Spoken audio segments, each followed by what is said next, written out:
drink. Also, hello YouTube, I am sorry, I forgot, I've been gone for like 1700 million years. I brought back milk though.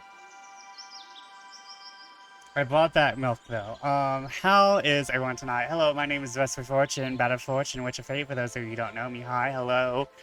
Good evening, I am not a vampiric overlord. How is everyone tonight? Shirt? Why is shirt not loading in? Hello? Shirt? I'll put it on for you. It is mixed up down. Hello? At least I have all my hotkeys. Oh shit, which stream is this? I don't remember this for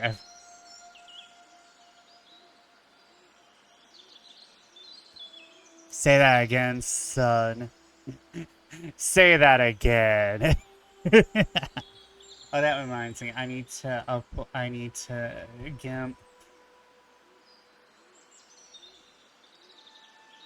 have a GIMP so I can... It always sounds weird whenever I say GIMP, and it's an art program. And the pants. But that's Rico's job. Which one of these was the pants? Thank you. My mix-up must be doing weird shit. And a hydrate? Ooh, thank you.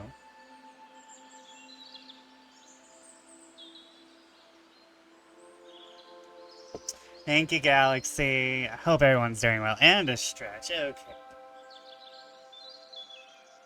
I should just honestly separate the two at this point, because everyone who wants to use the care package on me has like 50 bazillion points.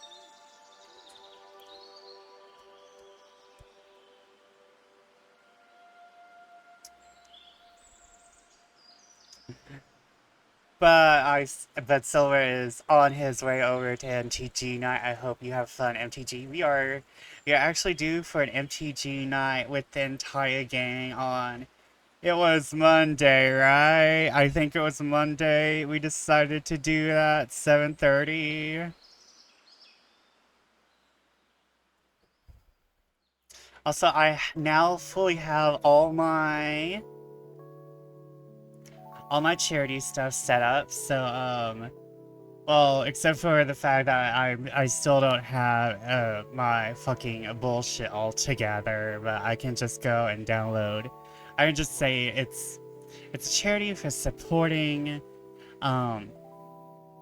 LGBTQ communities and causes, and a charity to support charities. Yeah, that's it. That's the end-all be-all. But what's everyone doing tonight? We are going to play Boyfriend Dungeon tonight. So that's what is up. That is what is up. That is what is down. I'm going to be... That's what I will be doing tonight. Let me see.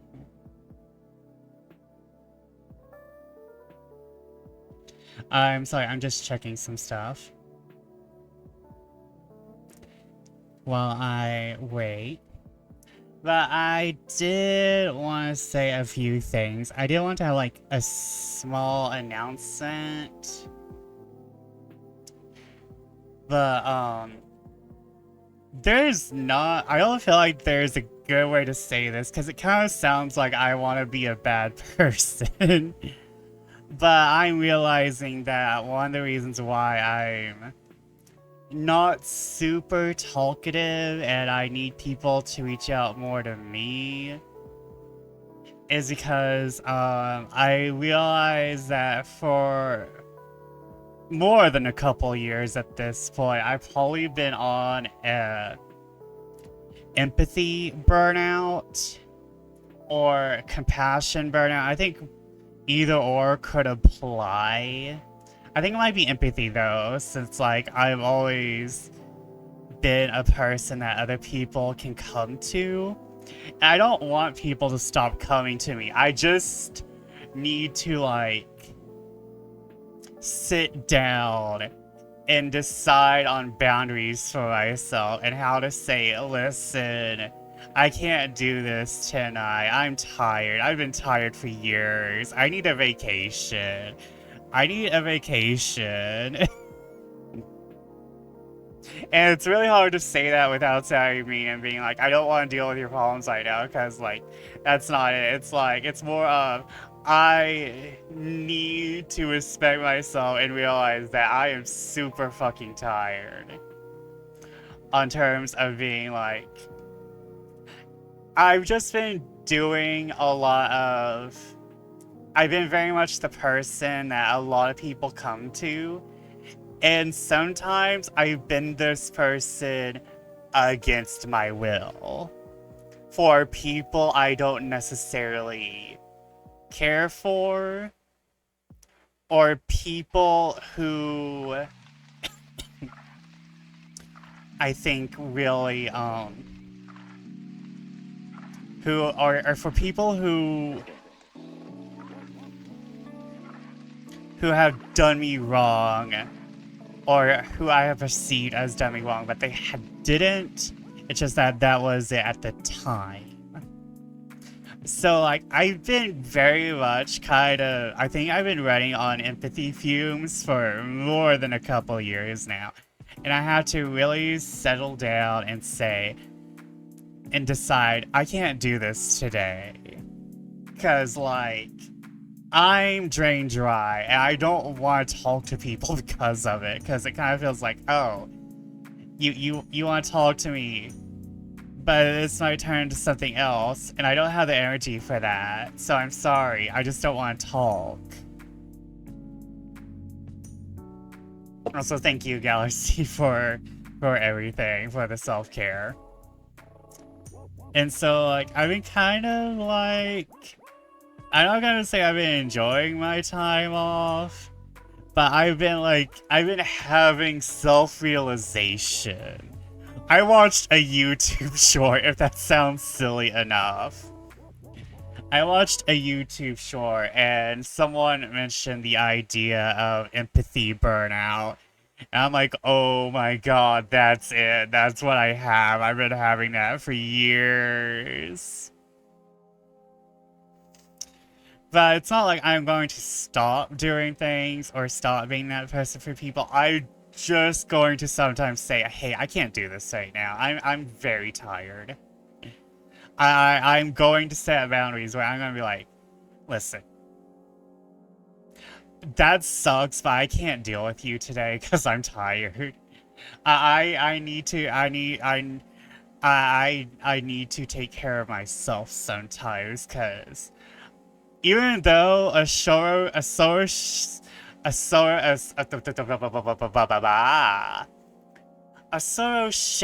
is a sorrow halved. But I feel like I've been taking way too many goddamn halves. You know? I feel like I've had my shares. I've had my stock market of sorrow here. Listen. Listen, listen, I don't want y'all to stop sharing, but I need to go. I need to go burn some of this, you know? I don't want y'all to stop sharing. I just need to go burn the stock market a little bit. I need my personal stock market of sorrow to take for just a little bit.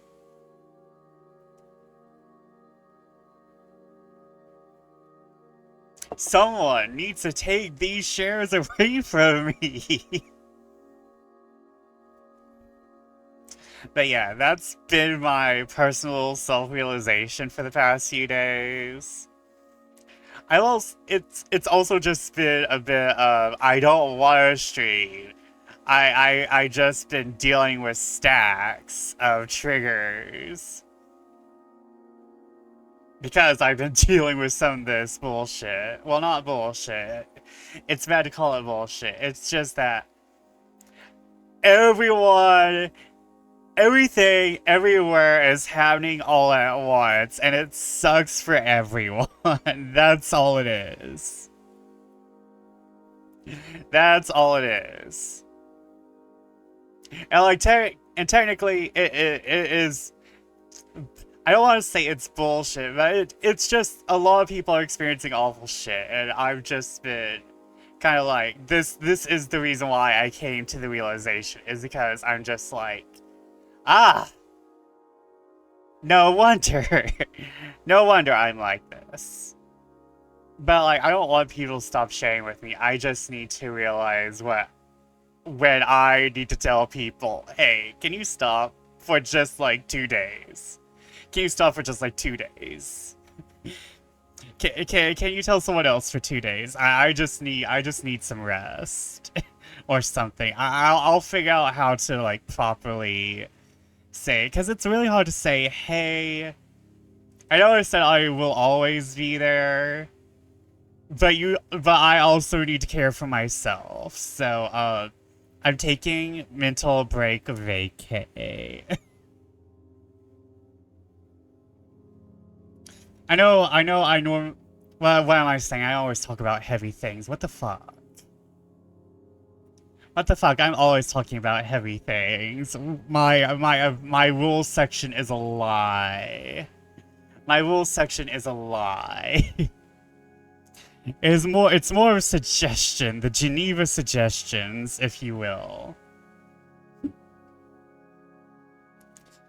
But I just did want to say that, get that out of the way. And like, I still love everyone in my life. I'm just going to need to, like, I don't know. This isn't something you're taught in school, you know? This is just bullshit you have to learn as being an adult. And, like, realizing, oh, hey, I'm experiencing this. But that's again the end of it. I am.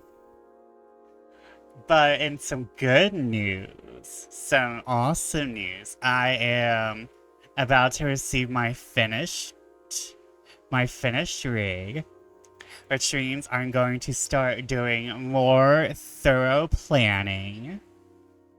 Not gonna do everything at the last minute. I'm going to have my shit, and then I'm going to start doing things like I promised myself. Vesper Fortune being intelligent with his time and abilities? Say it isn't so.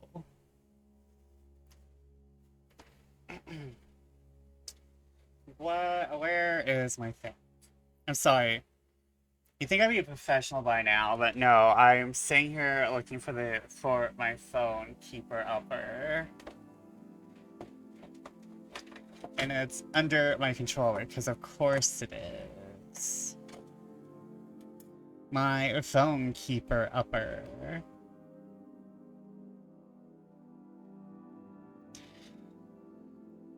But everything should be good. Unless something happens, which tends to happen, I should be good for having normal amount of streams next week.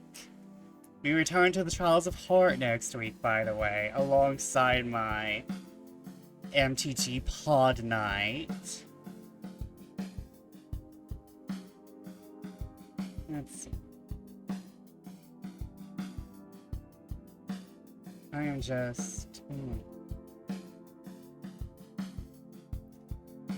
That number keeps fluctuating, and I don't like it. I'm sorry, I'm sorry, I just mentioned numbers again. Tonight is not a good night. for me being professional. It's like, ew, numbers. No one likes it when a streamer talks about numbers. I don't like it when I talk about numbers. Also, my lips are not being caught on camera. It's one of those nights. Oh.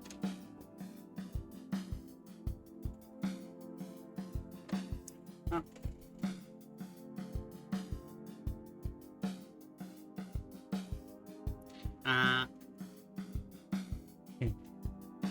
Wait, those are my pants. Those are my pants. Hold up. There we go.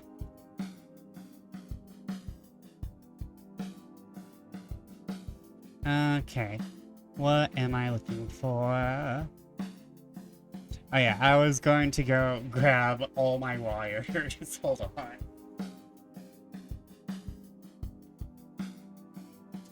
Because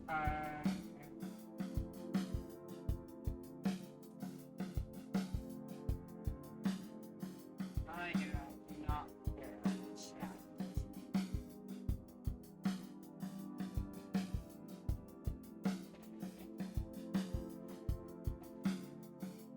No, excuse me.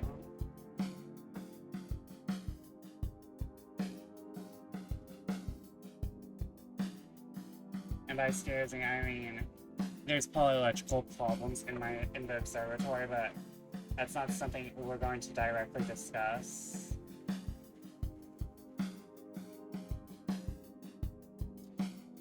We don't need to discuss that. Ba-da-ba-ba. Ba-ba-ba-ba-ba-da. Ba-ba-ba-ba. Ba-ba-ba-ba-da.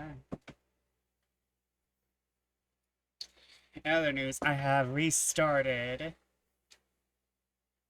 This is not what I want.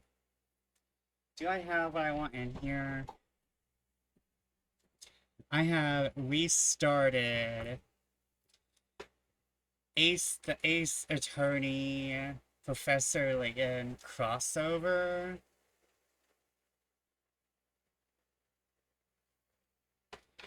And I forgot how good it was, because like I'm sitting here watching this first trial happen, and the big witness and the witness's breakdown is her getting slapped by a giant tuna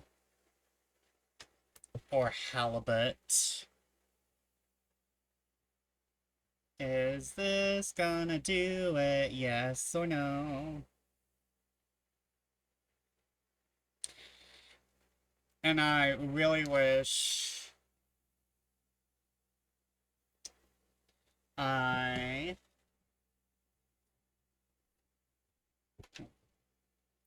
will this one do? And I really wish level 5 wasn't doing what it was doing, because it's going down the generative AI rabbit hole. Or hellhole, devil asshole, if you will.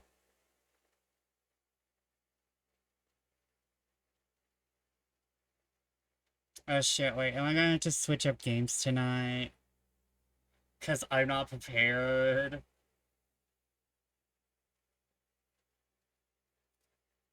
Wait.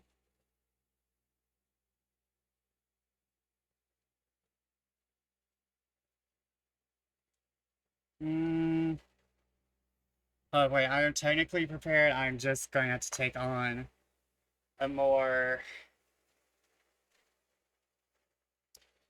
My computer is just going to take on a bigger load. Although I could just play visual novel. You know what? Let's play gay visual novels tonight.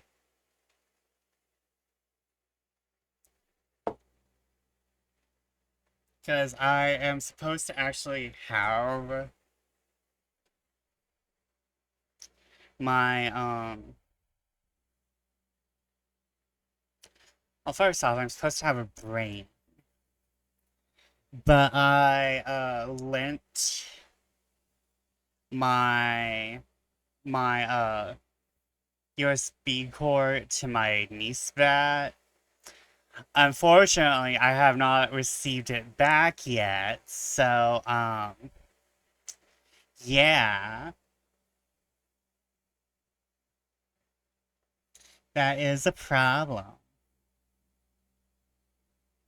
So I think we're going to, hold on.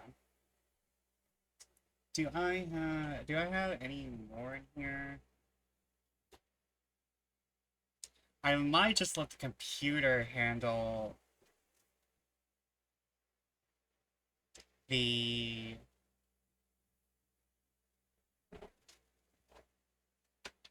What's this? What is you?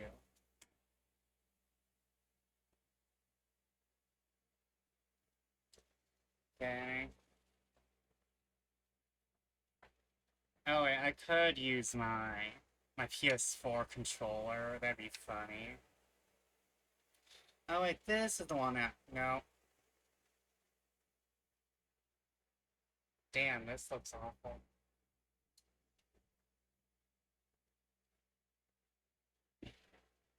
So y'all know, I have a whole bunch more cords than the ones I'm even pulling out of my drawer right now.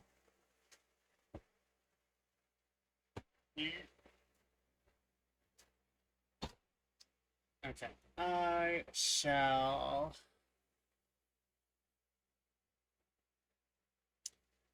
You know what? Today we were supposed to play gay indie games.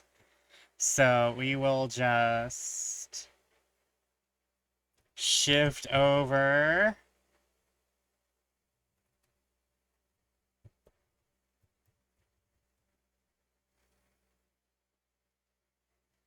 And I will just open up itch.io.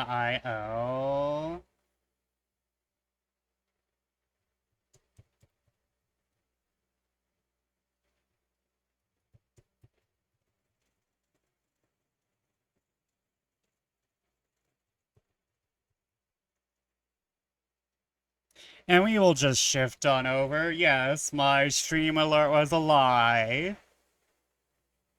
But when have I told the truth? Am I even real right now, or am I hallucination?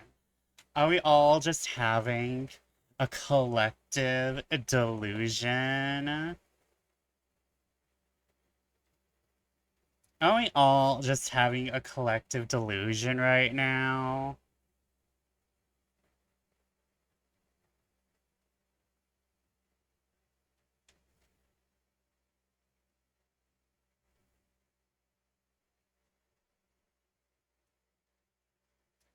Okay, what do I...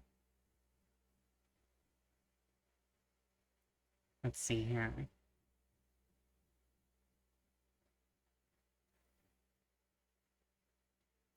What do I want to play?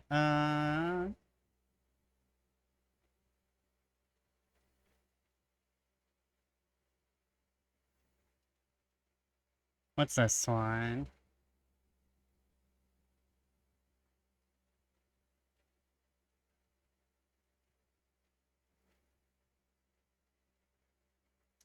Okay, do we want to play... Can I go back?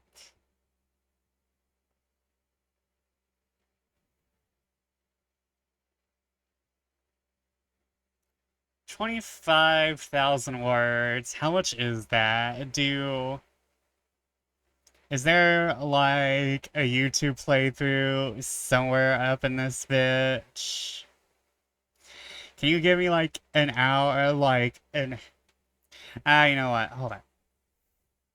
Is this gay, though? Is this gay, though? That is the question.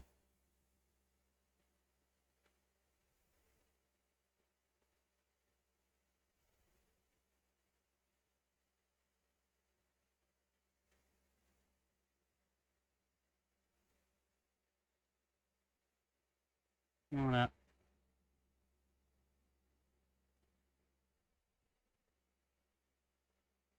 Did I download this already?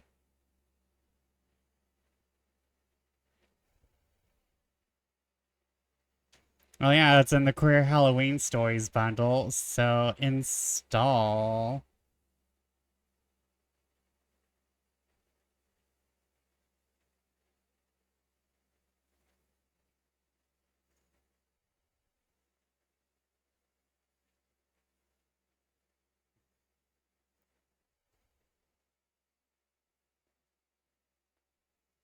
Okay. Do you have an itch? Do you have a category? You do.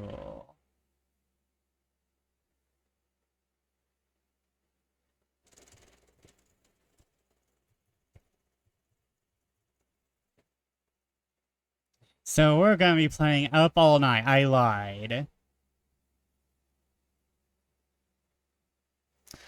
Up all night.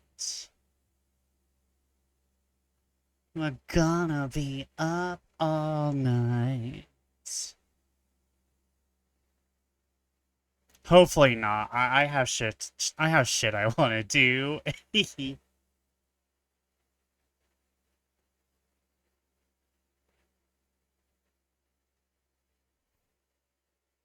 And the wig. Which one? Which one of these was the wig? There's the wig. Why isn't Mix It Up working today?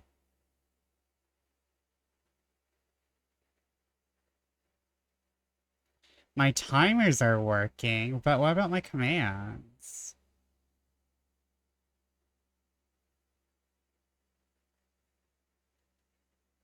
Yeah, I had to manually put on all my shit today. I don't like it. But my timers are working. Yeah, it takes away the effect.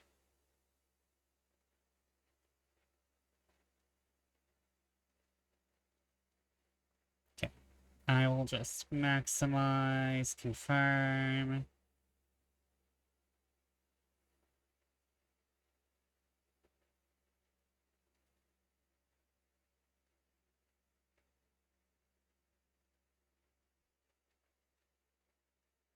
Okay.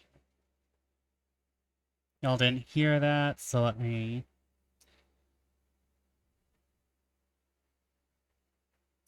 We'll go with regular. Do we want white or cream? Oh wait, I should probably put this on screen, actually. And thank you for lurking, Galaxy. I hope you have a good lurk. That works, yeah. Okay, let me just make myself tiny. Yeah, I don't know what's wrong with it. I guess it's because, let's see here. It wants to be weird tonight, but as long as I can see everything that's happening, it doesn't matter.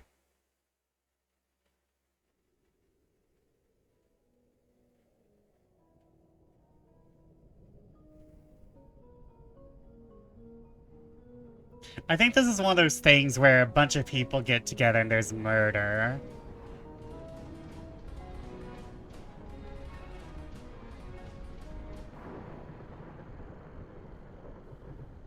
Ah yes, there's the murderer speaking of. Oh, all night.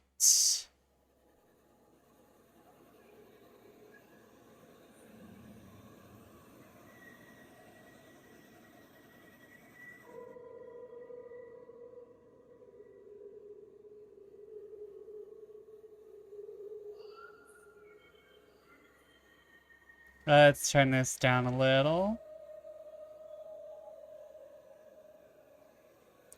Okay, guys. Wendigos, Skinwalkers.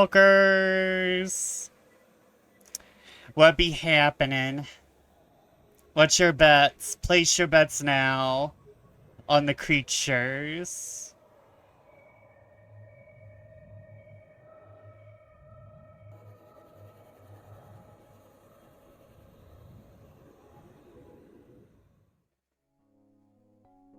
It was a long drive, but we made it. You feeling okay, sweetie? Hold up, let me temp the music.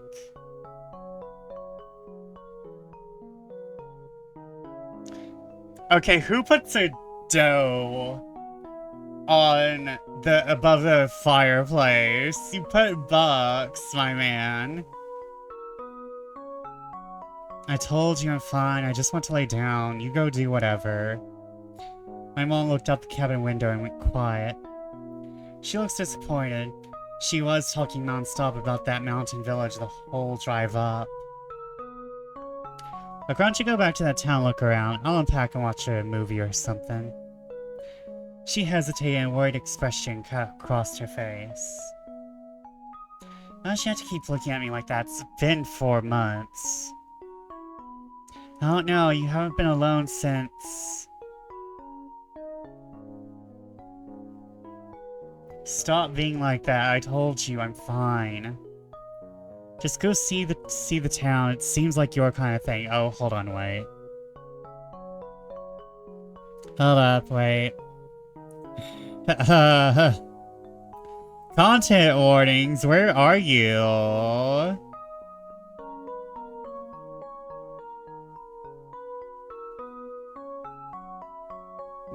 Content warnings, there you are.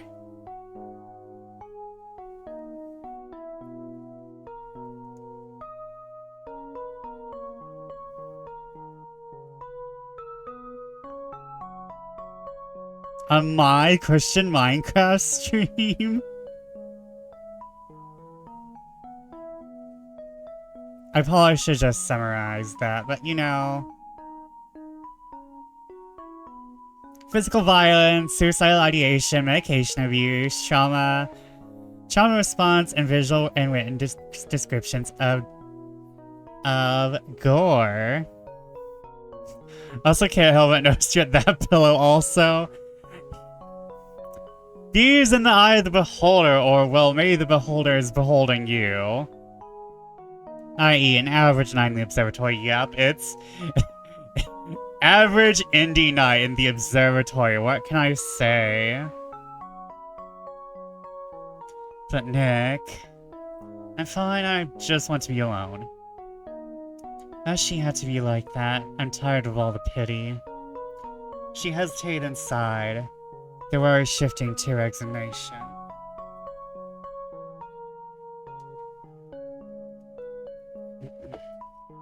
If you're sure... I'm only here for a week. Go have a good time. After we unloaded our luggage, I rushed her out the door.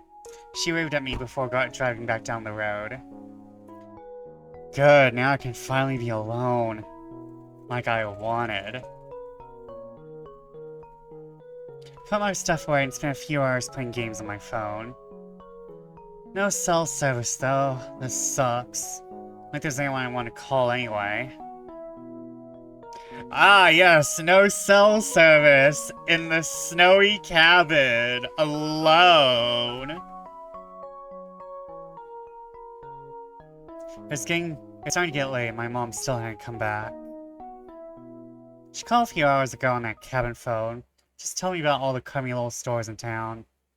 I got distracted with all the shopping. Shit, it's getting pretty loud out there. I pulled the curtain aside. A snowstorm.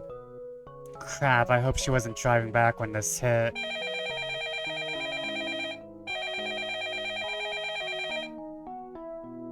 A ring! A ring! The phone? I picked up the receiver. Nick, I'm so sorry. She sounds upset. Did something... What's wrong? Are you hurt? No. I was still in town looking around when this huge snowstorm hit. This officer is saying... There's an officer here saying the roads are closed, probably until at least tomorrow night. I'm going to have to stay over at the motel tonight. Pretty silly that I left my luggage at the cabin, huh? She laughed, but there was definitely a panicked edge to it. Geez, you made it sound like you were dying when you called. Look, just get some rest. I'll see you in the morning. My heart was pounding up near the back of my throat. At least she isn't hurt. The deal with sleeping alone for the night, I just wish she didn't worry so much. All I could think of was her rushing to my hospital room 4 months ago. I never want to see her like that again. Really? I'll be fine. Will you really be okay for a whole night? Alone at night with no cell service. That's called foreshadowing. I thought we were going to have, you know, a little bit of build-up before all of this happened, you know? No, no, just throw us straight into the horror. Or, well, gay into the horror. Will you really be okay for a whole night? I told you already, I can handle it. I'm 18. I've graduated. I'm not a little kid or anything. Just don't drive up until the road is safe. My voice cracked a little. Crap. Keep it together. She does something stupid and gets hurt rushing back because of me.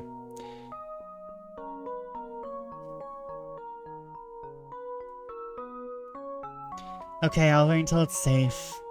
I'm so sorry, honey. You're stuck out there alone after I talked you into coming up here. And I should have taken you on such a long drive. I slammed my fist down on the table right next to the phone. Nick? Sorry, I just tripped over the chair. I wasn't paying attention. Okay, just remember the medication's in the suitcase if you need. The line went dead. Mom, you there? Shit. Great, she probably thinks I hung up on her. I tried to call back. Nothing. No dial tone, no static. Nothing. Well, isn't this going to be a great trip? The next few hours passed more fitfully than the first few had. Why'd you have to pick such a crappy cabin? Phone doesn't even work now. And the way it just went dead. I couldn't call for help that day either.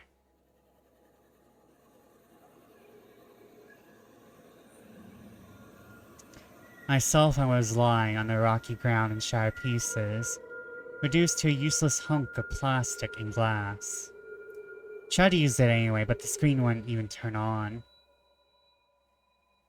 Calm down, it was just the storm that knocked a pole down or something. I should just be glad the power is on. Anyway, this isn't anything like that time. What in the hell? The door?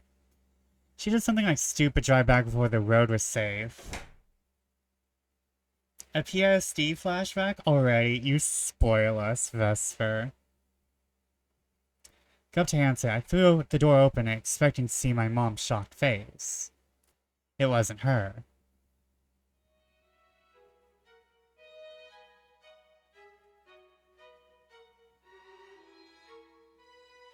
Who is this black butler motherfucker? Sebastian, why are you here? So why does Nick kind of look like Hiccup from How to Train Your Dragon? He kind of looks like Hiccup if he was more edgy, yeah.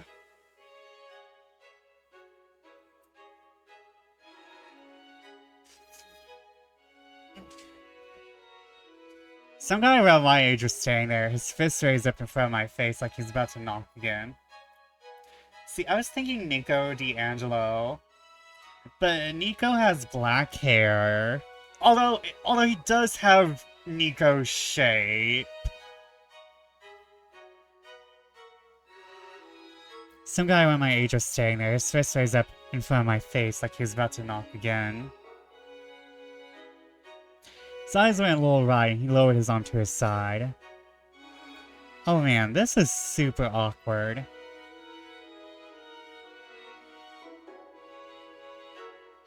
It's the jacket, I think, yeah. Apologies if I woke you, I was just checking up on all the guests. You would be... Oh, I'm Nick, who are you? He's not from this well, I'm telling you that. He's not a normal man. He extended his hand out toward me. Apologies again, I asked your name and didn't give mine. I'm Felix.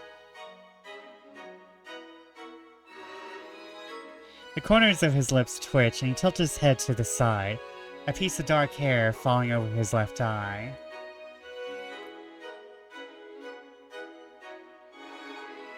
My father owns the cabins out here, but he's out of town right now. He wanted me to make sure everyone's alright. With the bears and the garbage last night and the storm tonight. His hand was still extended out toward me.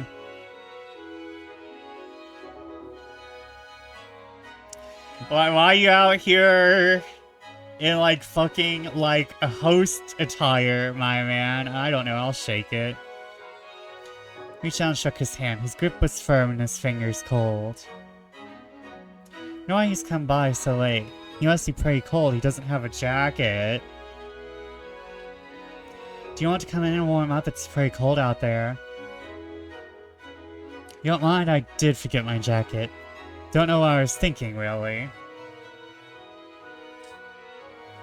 Foreshadowing.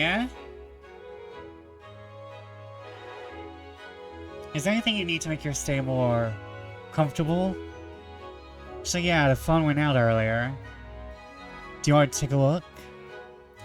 He gestured to the phone on the nightstand. My mom's been stuck in town. She's probably been trying to call. Yeah, come and take a look. Maybe you can fix it.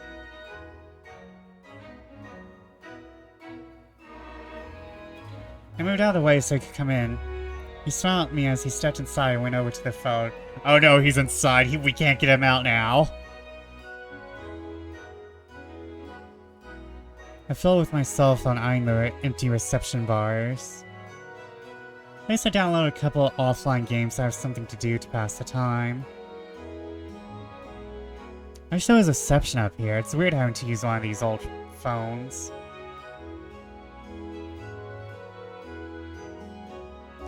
Price of isolation, I suppose. Well, the phone looks fine. There must be something wrong with the line. Probably be out until someone can come up here to do the repairs. Oh crap, so much for that. Guess I can't call her back then. Did you come here with your girlfriend? Oh no, definitely not. It's my... Oh no, heterosexuality, gross. Oh no, definitely not. It's my mom. She got stuck out in town because of the storm. No girlfriend then?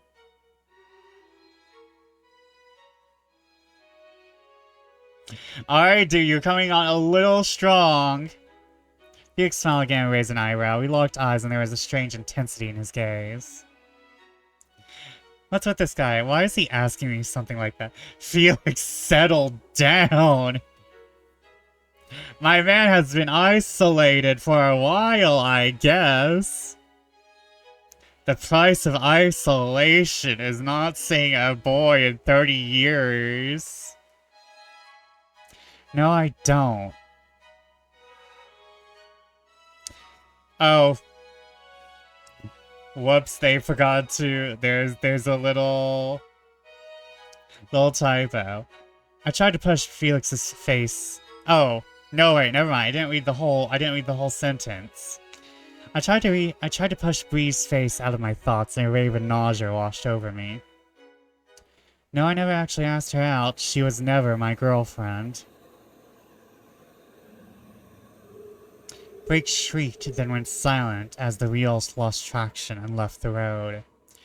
Tumbling down the embankment, things spinning in slow motion. Bea was there, somewhere. The back. Tyler was up front. I think Bree might have been screaming, but the blow was pounding so loudly in my ears. Wrong? Everything is wrong. Everything's been wrong since... I felt an arm slip around my waist. Bree? No, she was in the back seat. Her hand's on my shoulders now, shaking me back and forth. I could hear someone calling from a distance. Nick, what's wrong?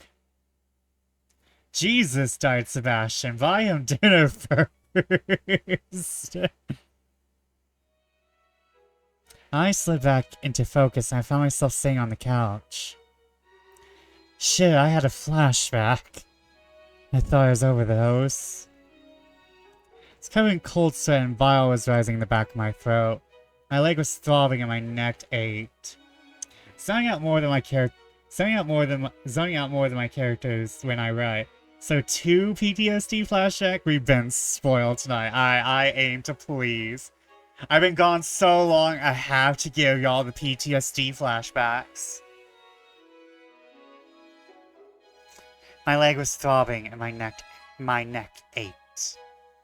No, don't think about it. I'm fine. I'm going to be fine. I think just a tired, long drive, you know. Must have fallen asleep on my feet or something. I rubbed up my leg and rinsed before feigning a yawn. Yes, anyone would be tired after a drive like that. I'll call a technician once the road is cleared. I stood up and almost immediately the dizziness hit again. Felix opened the front door. Please leave. I think I might pass out or maybe another one of those things. Don't need this guy to watch that again. Sucks you couldn't fix it, but thanks for trying. Felix turned toward me and gave a shallow bow, fishing off with a twirl of his hand. His eyes met mine again.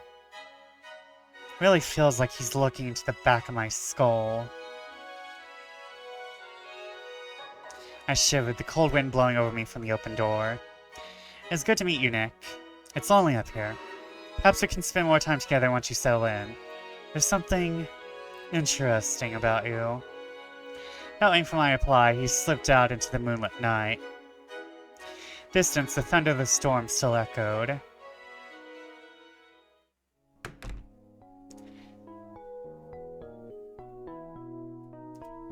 It's pretty late. Maybe I should just watch TV on this old set. Maybe there's even a tape player. There's even a tape player built into it. Who the hell has videotapes anymore? Listen, everyone. I'm not saying build up a physical media stash. But get some media. Because you never know when something's gonna happen.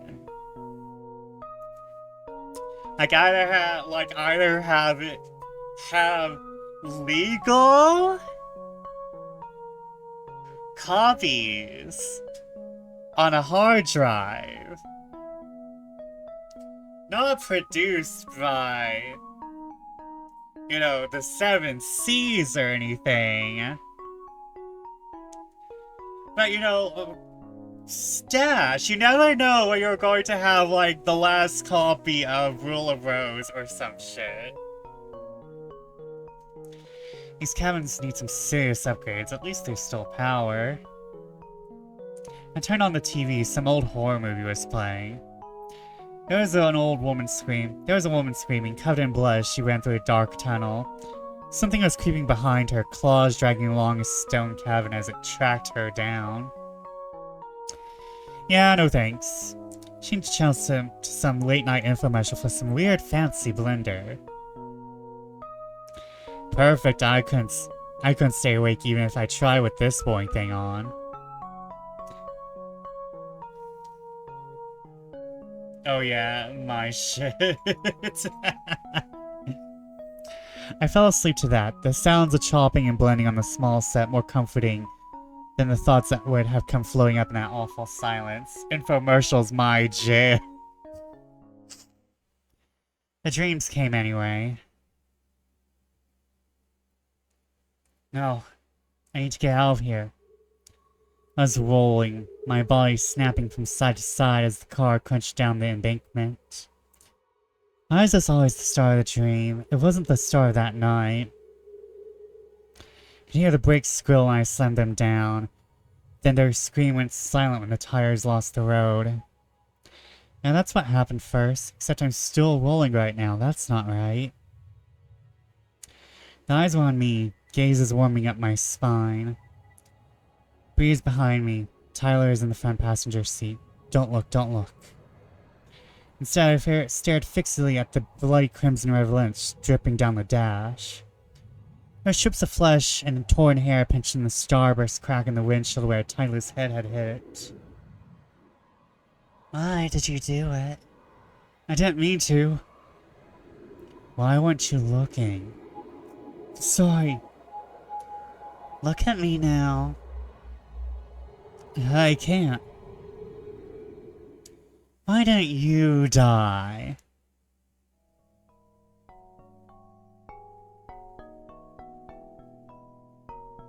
I woke up shuddering and coated in chilly sweat that rolled down my forehead and into my eyes.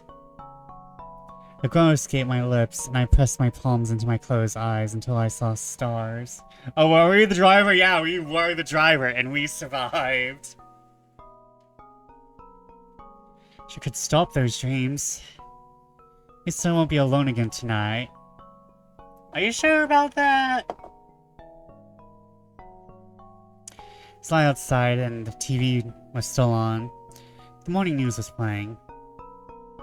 Quite the storm we had last night. Pass up to Aspen Lodge has been closed until the city can plow it. Hope you vacationers have a cozy fire in a boat because it's going to be at least another night before it's clear. He groaned again. That was not the sort of news I wanted to hear, not at all. Never mind then, I guess it's another day alone. No reason to wait around here. Might as well go out and get some air. Maybe I'll run into that guy. What was his name? Felix? Maybe I'll get lucky and get mauled by that bear. I won't have any more nightmares then.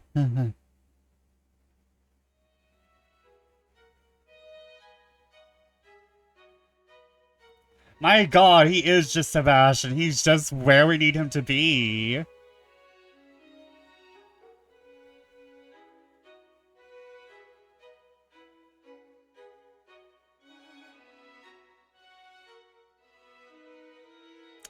There is something I am kind of noticing. Felix and Nick have, I don't want to say similar hairstyles, but if I was to do, hey, this is another version of yourself, their hairstyles are similar enough to where I could see that Felix is kind of like some weird reflection of Nick. I opened the door to leave and nearly walked into Felix, who was just standing outside. What the? Sighing lightly, and the sky still overcast from last night's storm. He sighed and rubbed the bridge of his nose as if he had a headache.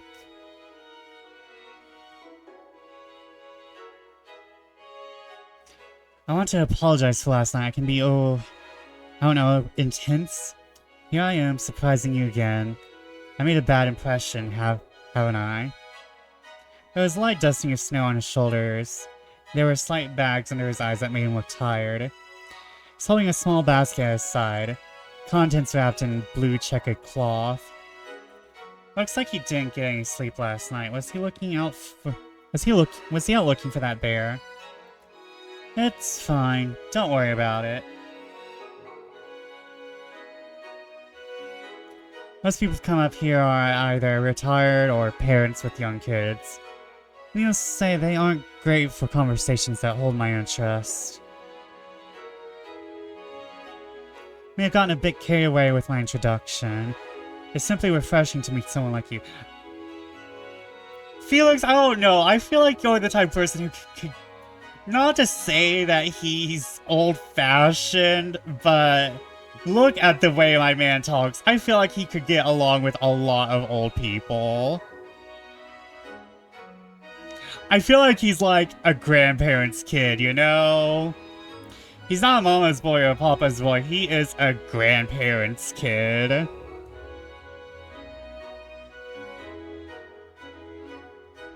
Told you it's fine. I'm not exactly normal myself. Yeah, it's true. You seem like someone who understands isolation. Yeah, I guess. But I'm only here for a couple days. Isn't like I'm gonna be here forever. Of course, I'm not a fool, Nick. Think I could come over tonight. I want to get to know you better.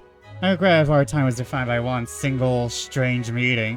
Well, now we have two strange meetings. Just like me as a kid, visiting friends and ending up talking to their parents more than them.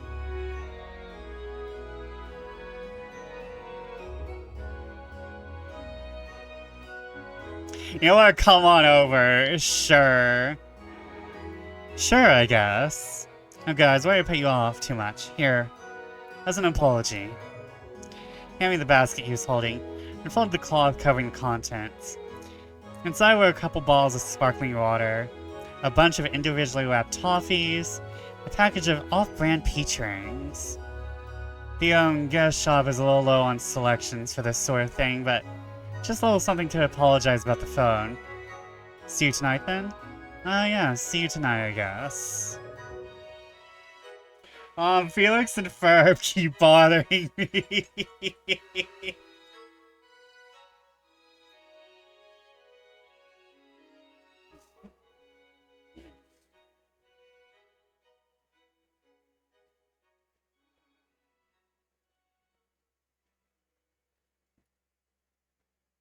We have ads starting soon, so I will pause for the cause.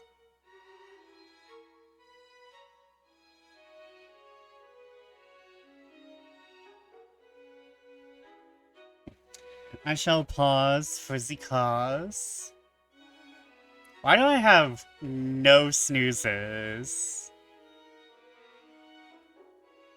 Why do I have no snoozes? I haven't streamed in a week. Those should have restored. Why is my resources not restoring?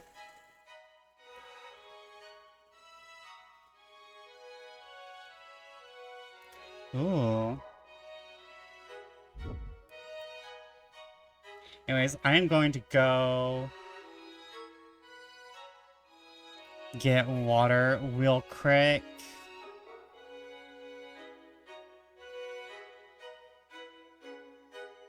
Anyway, to touch grass tomorrow. Apparently, I just learned it's at 10 a.m.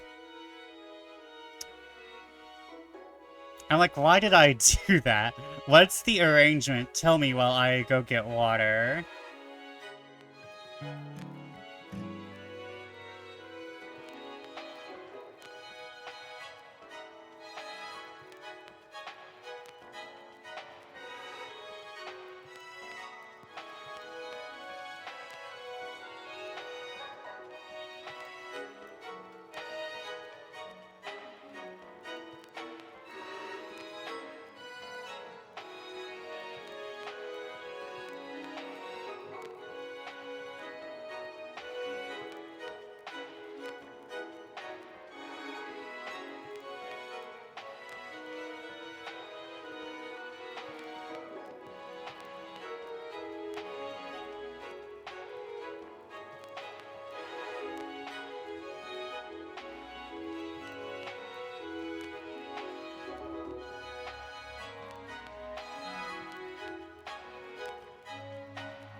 You joined a movie club. What? Oh, I just realized I've been having the double sound on. Whoops, my bad. Well, I hope the movie club is fun.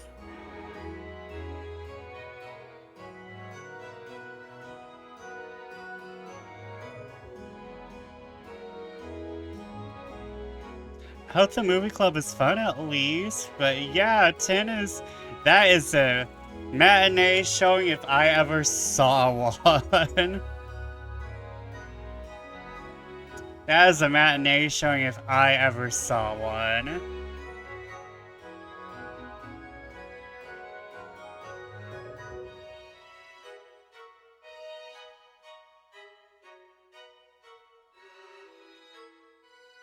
Oh, hold on. I better close this. I think that's what it is. What movie is it, though? He's kind of weird, but I guess it's better than being stuck alone for another night. I'll see you then. Maybe I'll bring a movie. Unless you have a suggestion? I'm kind of stuck up here, so nope, no suggestions. Unless you have a way to get wireless internet I don't know about. No, unfortunately, it's rather expensive. Your phone lines took quite a while to get hooked up, and well, you know how reliable those are. Guess it's too much to ask for. Anyway, I'll see you tonight. I'm sure whatever you end up bringing will end up better than infomercials and phone games. Well, I may end up disappointing you. I don't have many things like that. Don't you live up here? What the heck do you do? Oh, mostly working. I read at times. Also go for walks fairly often. I mean, lovely like this, how could I lovely landscape like this? How could I resist? When I see you tonight, have fun exploring. Wait, if you turn to leave, I guess I would really be alone for the day unless... Hey, you wouldn't want to come with me, would you? Oh, mostly working, my man. Death of Robin Hood, is that recent? I feel like I've heard that before.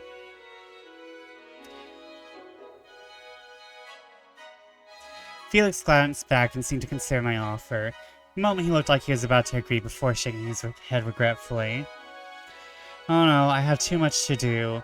Do look forward to hearing about your day, though. Perhaps you can provide some suggestions for freshening this place up. Maybe we can explore more tonight. I don't know about going out tonight. With the bear and all. A small smile creased his lips and it made me realize just how tired he looked. My current project, actually, I need to preserve the safety of my guests. Continued on his way and left me standing at the door, holding the strange gift basket he had given me. Are we in purgatory? I hope not. It'd suck if purgatory... A fall purgatory had to offer was a snowy landscape and toffee and peach rings. Stretched down the side of the house, the bright white snow making me squint. The trail nearby with a frozen pond about 3 miles away that my mom had wanted to visit. I guess I could go check it out and let her know if it was worth her time. Oh no, the weird music is playing.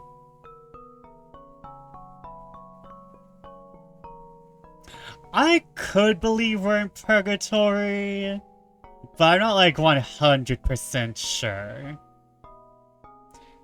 The air was strangely still after the harsh winds from the night before.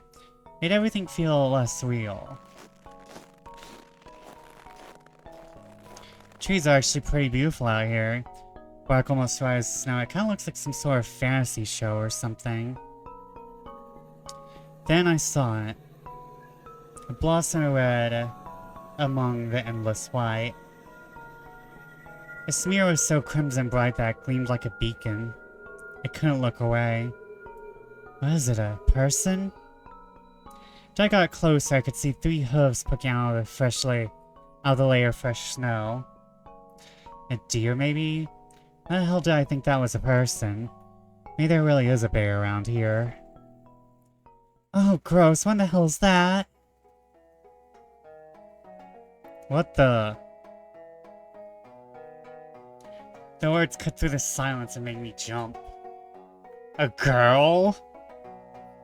She was staring at the deer corpse, her expression somewhere caught between disgust and fascination. Scary, I didn't hear you come up. What are you doing out here? The girl gave me an annoyed look. Going for a walk? Looks like you were doing the same thing. You're out here looking for dead stuff. That'd be pretty weird.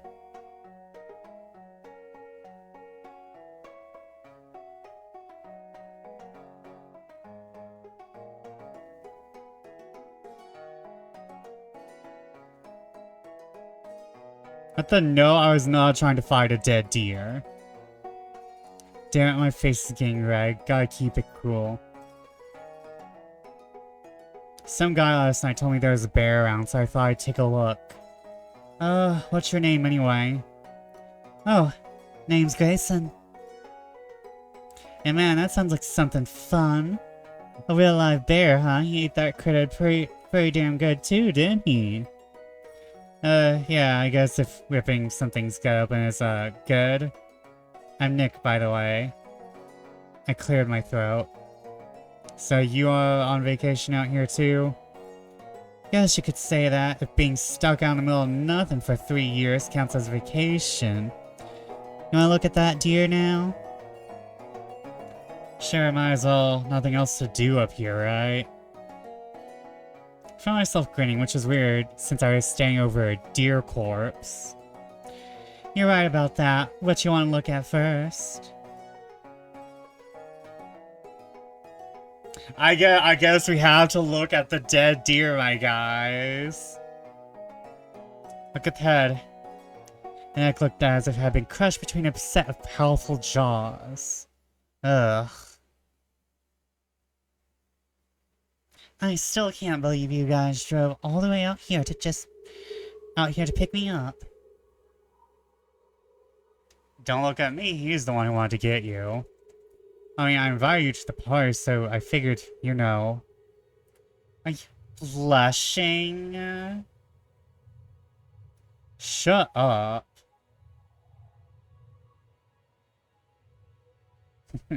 You're super red, man. They were both laughing. I felt my cheeks burning. Oh, Nick. I told you to shut up. No, the road. Shit. A shadow had darted out from the side of the road. Slender hood legs stood frozen, surprised, shocked eyes glowing green in the glare of the headlights. I swerved. The eyes of the doe in front of me weren't gleaming with any light at all. They were gray and lifeless. The deer's mouth was hanging open slightly and its tongue had lolled out. I wasn't even done typing. Must have been panting on the ground as it died. Hey buddy, you okay? Nick! Grayson waved her hand in front of my face, trying to snap me out of what must have been a very obvious daze. Sorry, I was thinking about something. Not a problem, don't worry about it. Pretty freaky how something crushed its neck, huh? Some guy said there was a bear? Yeah, some guy came by last night and said something about a bear getting into the garbage. Guess it got into more than that. I gestured grimly at the dead deer. You in the cabins? Yeah, it's just over there. Pointing back towards the tip of the cabin roof, still visible in the distance.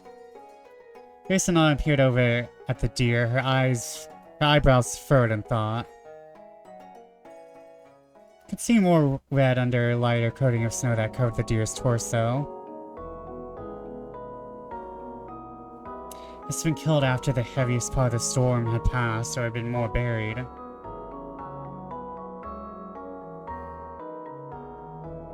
Our mom's gonna come in and everyone in town's hanging out the cabin. I brushed the snow away. It's a deep frozen pool of blood under the deer's exposed stomach. Viscera and organs trailed out into that congealed pool. The blood had overflowed into a second, more shallow indentation in the ground. Ugh, looks like a big paw print frozen in blood. Aren't bear paws pretty wide? Looks more like a giant dog print. Werewolves, you say?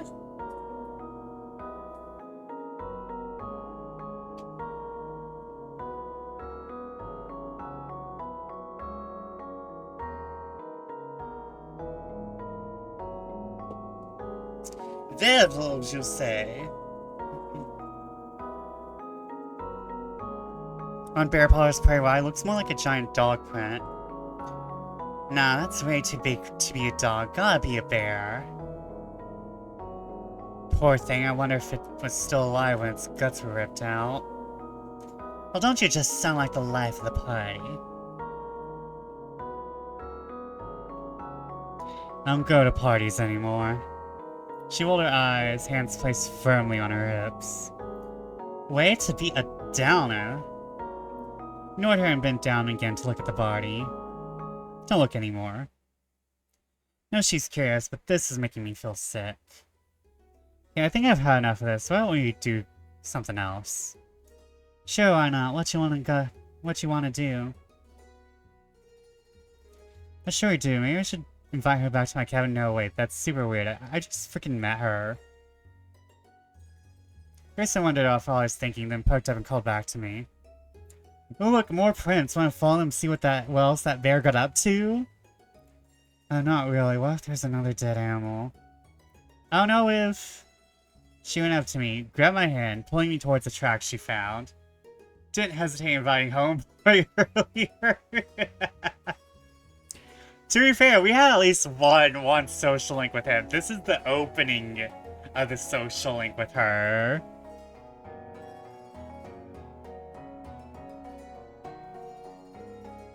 Come on, it'll be fun. I've been damn bored for I don't know how long. I mean, you're the first friend I made in forever. I guess I'll go with her. It's been a while since I made a friend too. She grinned.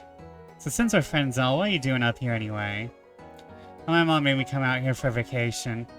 Guess she thought I'd take my mind off things. It work? Not unless constantly remembering the rest of the night of my life was her goal. No, not exactly. What about you? Shrugged after the animal tracks while we talked, our breath misting in the chill air. Been up here for near 3 years now. I actually kind of hate it. Trying to get my dad to let me move in with my mom in the city. She looked over at me. Your parents together? They're just, I don't know, normal. My mom was kind of pushy, like she thought dragging me out here would change me somehow or something. Grayson nodded at me as if she understood perfectly. Yeah, being up here doesn't fix nothing. At least you were just visiting. My dad keeps me up here like some prisoner. Want to go into town or anything? She waved her hand dismissively. Yeah, I mean, sure, I can go to town and junk, but hanging out at the hardware store ain't exactly a party. Ain't got a school up here neither, so I just did the homeschooling thing. Graduated last June. Computer doesn't always connect to the internet neither, and it still uses the phone line when it does. Really sucks, you know? I am thou, thou art I, with the birth of the huntress persona. Now my dad keeps going on how that's good for me to be up here. He don't want me to move out or nothing neither. I'm an adult, I ain't a kid no more. Doesn't even want to let me try to go it alone. You sound pretty mad at him. She kicked up the snow in frustration. He means okay, it's just... He just doesn't get it. He wouldn't even listen to me last night.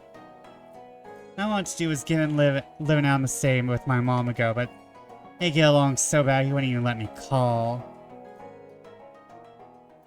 I mean, parents can be kind of stupid sometimes, but they usually... Here I hung out at a grocery store, Grace, and shit's legit.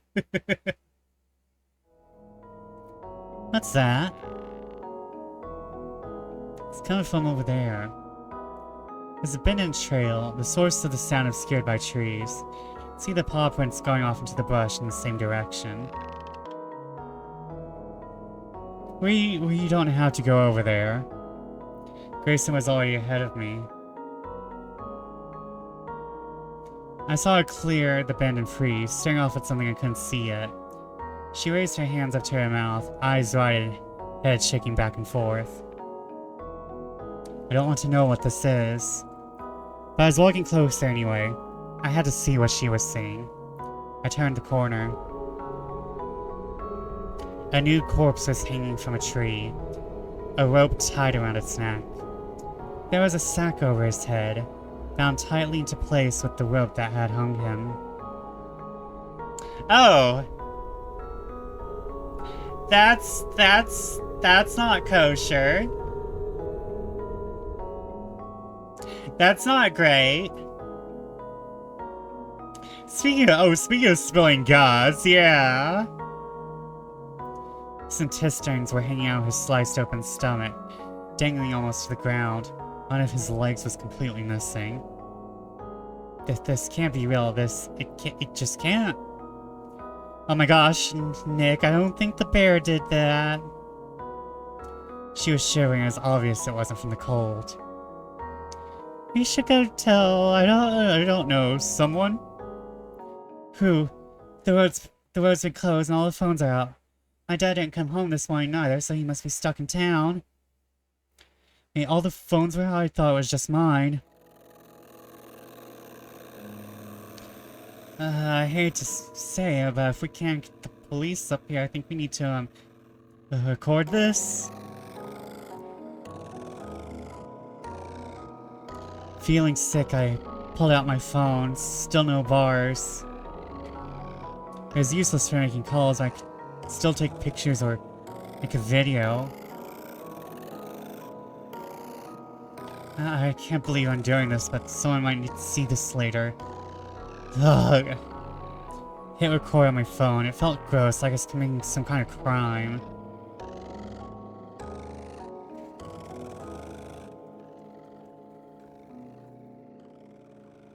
Grayson pulled out a pocket knife and looked from it to the creaking rope. There was a thick knot in the wood by the base of the tree that the taupe had been fixed around. She started walking toward it.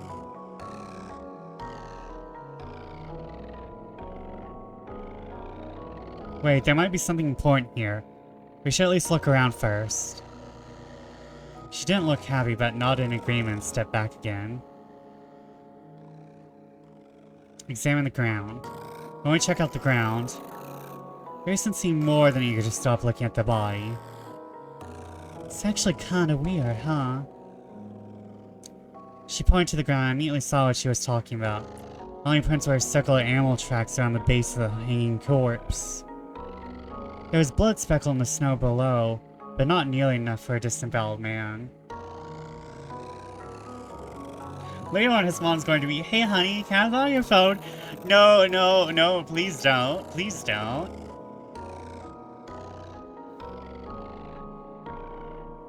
No footprints, but who hung the body then? And no drag marks either? There's also a bloodstained divot where the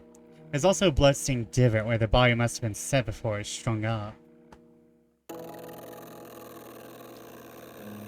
Where the hell weren't there any other prints? Maybe this hung before the snowstorm?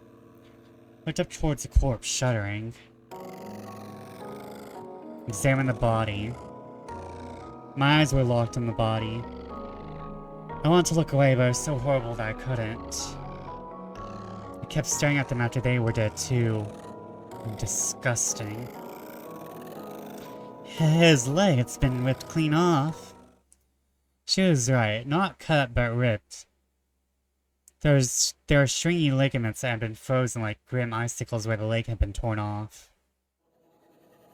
That was night. The ground was still warm from the summer sun. Bree, are you okay? My vision was blurry. Something kept dripping in my eyes. I tried to brush it away, but it was sticky. It's blood. I'm bleeding? I tried to stand up, but a shooting pain arced up my leg. I toppled to the ground again. I think it's broken. I reached out groping. There's something laying there. A green shape in the darkness, calling out to me like a beacon. Bree was wearing a green dress. I pulled myself closer. There was definitely the shape of a person in shadows. Had to be her. If only the blood would stop dripping into my eyes, then I could see her. I shot toward the shape and my hand brushed against something. Fingers? Bree? Got the hand in front of me, but it was limp. No, maybe if I could pull her over, I can see if she's still... Tried to pull her close. As a wet popping sound and the arm came free of the motionless body in front of me. It slid effortlessly into my arms.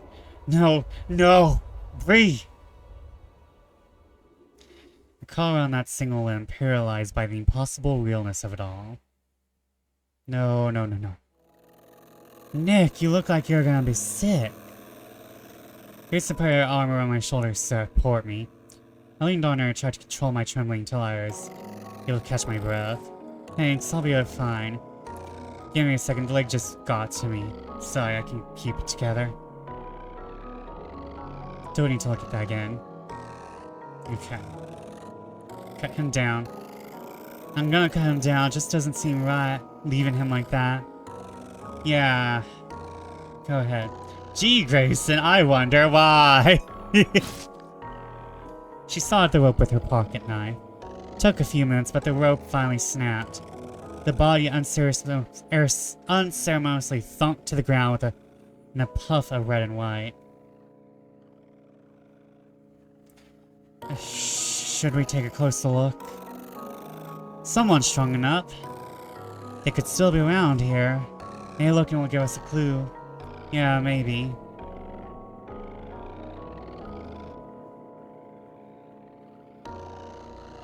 I do think Felix did this. We're kind of like, we always have a limited cast, so it's just like either Grayson did this and she's faking, or it's Felix, and I'm leaning more towards Felix. Look at his hands. I bent down to look at his hands. His fingers were calloused, nails caked with dirt and blood. Some of them were cracked, and his thumbnail had been peeled completely backwards. Look, there's something stuck in the blood. She was right, there were thick strands of fur glued to the palms of his hands. Fur? From the bear? But a bear couldn't hang someone. This really don't make sense. But you know who can hang someone? A werewolf. He really wanted to be Screwy. Bree would somehow be the body. I'm thinking it's going to be Tyler. But I think Nick would have immediately recognized if it was Tyler, even if it's just the body. There are multiple large animal bites covering his body, but most didn't seem to go in very deep. From the bear? He was wearing clothes when he was bitten. A bunch of people up here have pretty thick jackets because of the weather. My eyes were drawn to a bite mark on his shoulder, which definitely looked like the worst of the injuries. Pieces of his flesh had been torn back, but it didn't look like it would have killed him. The bite was nothing compared to how mangled the deer was. The sack on his neck was partially covering up the shoulder wound. Whatever bit him had huge jaws. It got them before that bag was put around his head. Nick, I don't know if I want to see under there. Reached toward the head and tried to pull it off. The bag cracked with frozen water, but it remained fixed in place. The noose was pulled tighter on the edges of the sack. Folds of purpling skin peeked out from under the burlap flaps. It's too tight to remove without loosening the knot first. You don't need to do that. Set yourself, whoever did this might still be here. Should get as much of a record as possible to take to the police. But the killer moves the body or something. I handed her my phone, which was still recording video. I pulled it at the knot and managed to get it to slide up just enough to slip the bag off the man's head. Turned to Grayson. Ready? She nodded, looking ill but determined. And focused the recording phone on the dead man's head. Do it. Gotta give Nick credit for a traumatized 18-year-old. He's handling this pretty well. Bag slid off the man's head. First, I couldn't even comprehend what I was seeing. Huh? Hair? Back of his head? If he's... I can see his chest. The body is... Ugh. I was still up once I realized what I was seeing. His head had been twisted completely backwards. The face pressed into the ground and obscured by snow. Isn't it who could have done something like that? Or did someone decide to His skin sprawled tightly, bits of beard and spots of acne caught up in that horrible inhuman curve. His skin shouldn't ever look like that. An owl hooted overhead while I lay curled around Bluey's arm. I could hear the buzzing of flies going louder around us.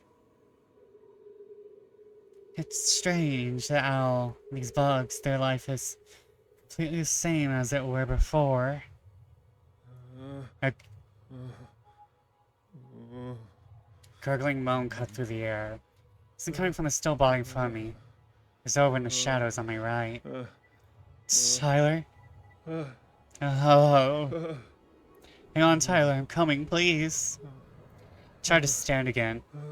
My broken leg wouldn't hold me. Fell to the ground for a second time. I dragged myself over toward the noise. My vision was clearer now. The blood on my forehead congealed and ropey now that it was clotting. I see something jerking in the shadows now. The shape would spasm and jitter for a few moments and go absolutely still. Oh no, no, no, no, no, no, no, no! Her scream brought me away from the horror in my head and back to the horror in front of me. Grayson, what? She crouched over the man's twisted head. I was staring off. She must have flipped him on his side because his face was visible now. Daddy? Oh no. No, no, no. Daddy? Dad? My cell phone lay forgotten so next to her as she shrieked. He looked surprised. Like he didn't expect to die. All those bite marks, why? No, no, no, no, no. You gotta get up, you just gotta. This has gotta be one of my bad dreams. Daddy! Can't let her keep looking at this. I went over and crouched next to her. My mouth was so dry it was hard to swallow.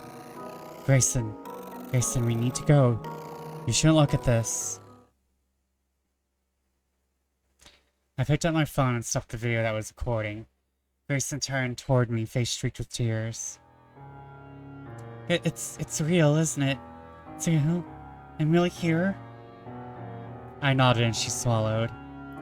I need to go. I need to go. I can't be here. I need to be alone. She stood up looking panicked. She was looking at anything but the body in front of us.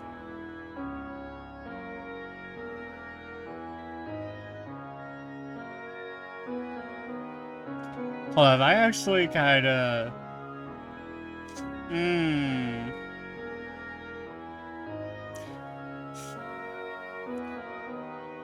The nice person in me. Chat. The nice person in me wants to make sure she is nice and safe and make sure she, like...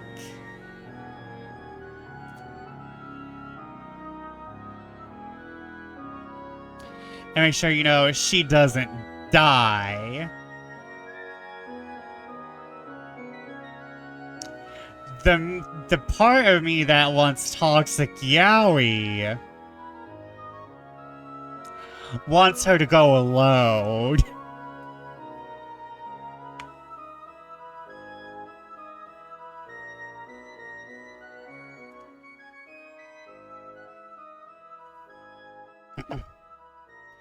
The part of me that wants toxic Yaoi wants.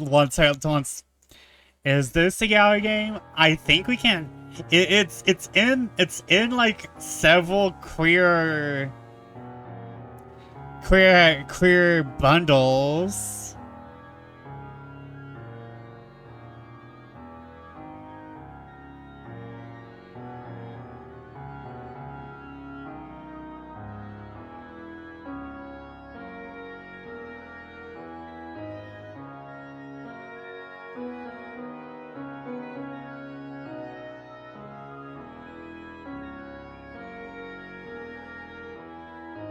Hold on,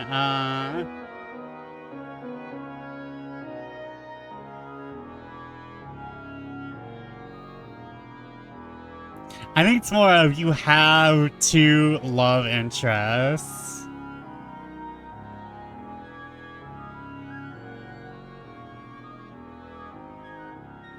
And I definitely am, I'm like pretty sure we haven't gone through 25,000 words, so.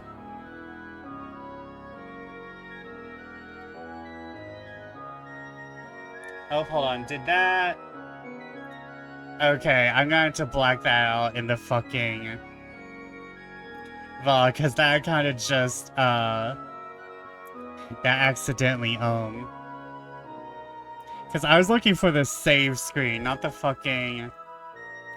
Oh, you know what? I'll let her go alone. We're here for Felix.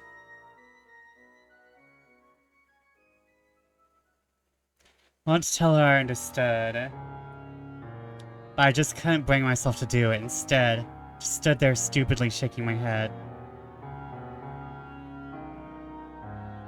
For the plot. Yeah, the plot. See, you don't know nothing, Nick. You're just done, I'm going. I cleared my throat and slumped my shoulders. I couldn't stop her. She was intent on going off alone. That's what you need to do, then do it, but be careful. We don't know who's out there. If I find the bastard who did this, I'll kill him. I can try finishing off, but I'll kill him first. Sounds an awful lot like she wanted us to ask her to wait. Yeah. Her voice was shaking with rage and sorrow. Where are you going? I won't follow, but in case something else happens. I'll be up at the lake just ahead. I just really need to be alone. Okay, I'm going back to my cabin to wait for my mom. If she comes back, we can go get help, okay? She nodded before turning and heading down the road.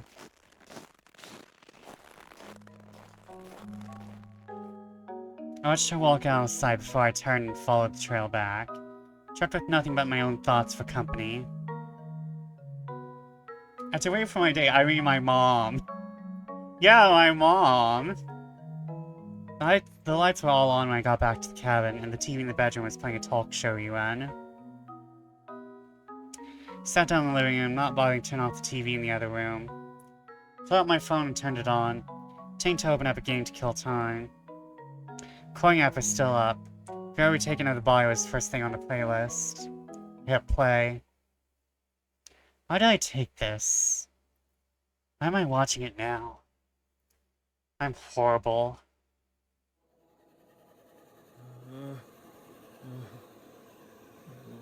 Watch the body convulse again in the shadows. Let's pull myself closer. My broken leg dragging the dirt behind me. Tyler's face was visible now. A blank expression staring out toward me. A glimmering line of drool bubbled from his lips. He was laughing just 30 minutes ago. How is this real? Tyler? Convulsed again at the sound of his name. Uh-huh. He's still alive. I can save him. I can fix this. I struggled against my aching body and broken leg, pushing myself with all my strength toward Tyler. He's going to be fine. He's going to be... Didn't see until I was right next to him. His head, it's not... His head looked wrong.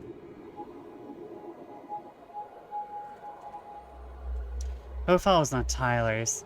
It still looked like a half-crushed tomato, but I was only holding its shape because of the skin. A deep red pool with hunks of something meteor surrounded him in a grand halo. Tyler? Help! Please, anyone, he's dying. I need help. You're useless. No, I want to save him. You don't. You want to save Bree. I want to save you both. Why can't I save you both? You could have. You were driving. Too busy having a crush to look at the road. No, why? Why won't you leave me alone? You're a monster. Monsters deserve to suffer. Monsters deserve to die.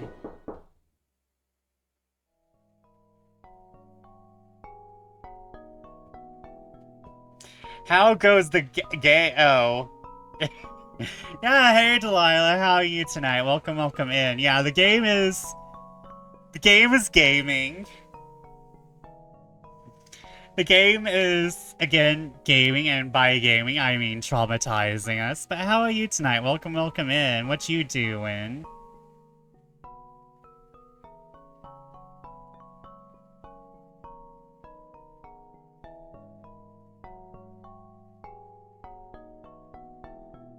If I want a new Warframe update? Ooh, nice. And dead bodies, so it's a typical indie night. Yeah, we got trauma, we got dead bodies. It's a nice visual novel. I get to mostly relax.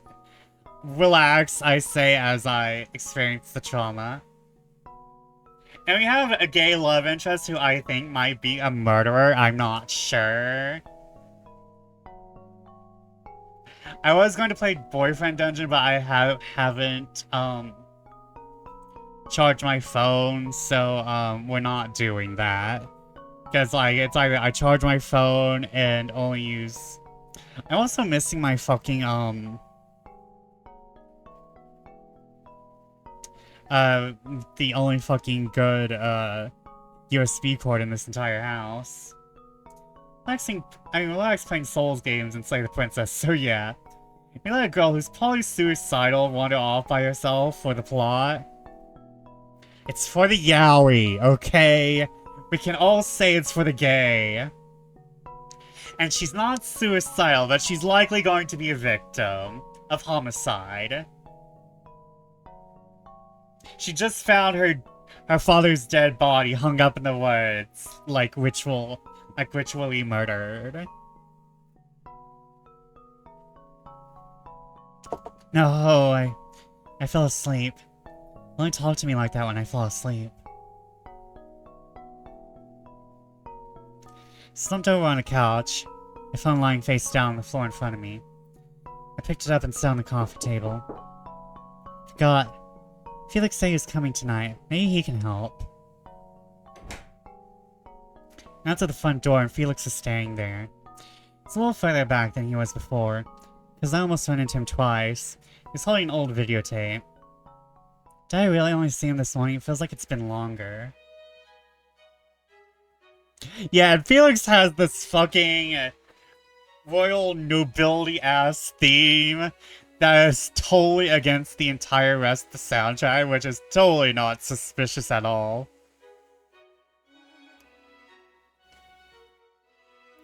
Has your mother returned? Like something we all might enjoy watching. Oh man, I'm glad to see you. Do you know if there's a working phone anywhere? We need to call the cops.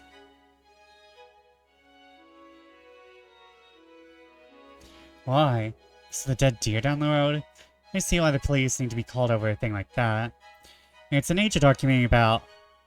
What? No, there's been a murder. Oh man, he was... Felix cocked his head and furrowed his brow in concern. Looked in from the doorway, his eyes looking around the room as if searching for traces of blood. Are you alright? What did you see? Never mind about that. Do you have a working phone? A way to get into town? He shrugged regretfully and sighed, fingers playing with the edges of the tape. No, I don't actually. The door is still closed, I'm embarrassed to admit, but something took out the rest of the phone lines up here after yours disconnected. It's the entire system that's down right now. Shit. Wait, I have an idea.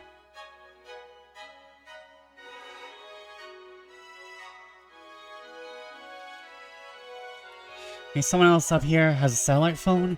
Go and check. Why the hell didn't I think of that earlier? Guess that means our movie plans are ruined.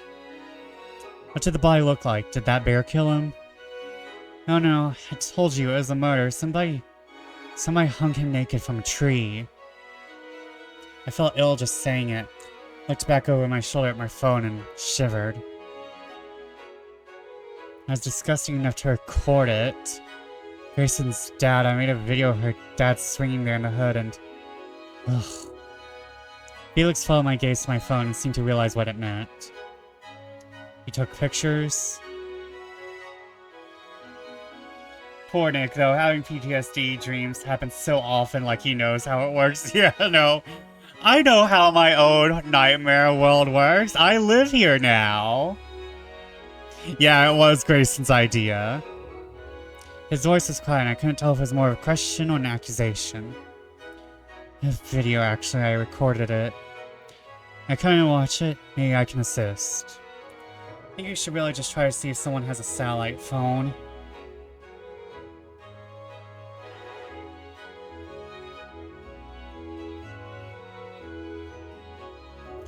Nick, I know you're in a panic, but think.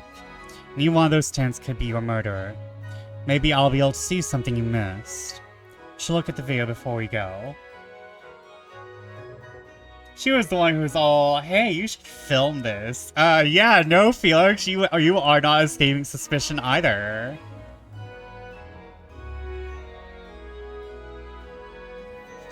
Guys, are we going the toxic Yaoi route?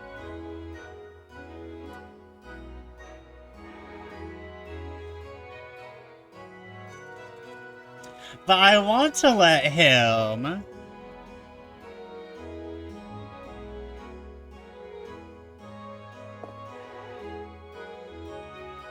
It's June. Let me have toxic Yaoi. Let me have murder Yaoi.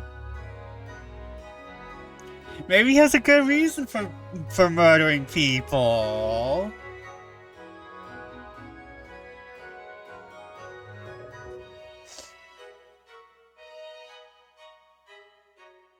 It's Pride Month. Let me have this.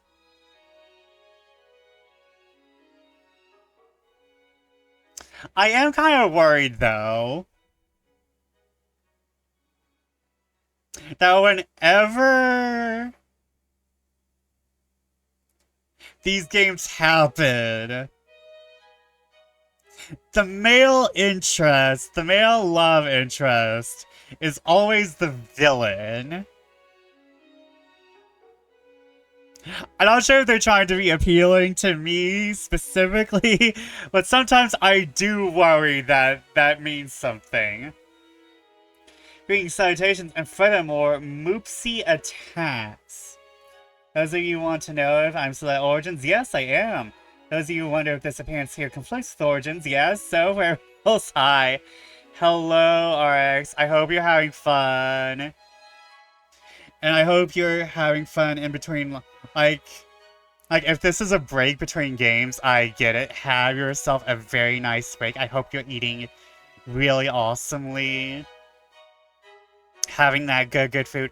Has there been any tea on the Death Wish dinner? Has anyone suffered? Has there been an explosion at the Death Wish dinner at St. Elmo's? Not yet. Okay. I guess I'm traumatized from that one game. I'm done with eating. That's nice, though. That Gen Con in 1 month. Ah, okay, you're at Origins. Okay. Listen, all my friends are busy except me. All my friends go to cons. I want to go to a con. Mostly so I can forget my bad cons. But we're having gay indie night tonight, RX, and we're probably about to show evidence to a murderer. But Pride Month, I get my toxic Yaoi.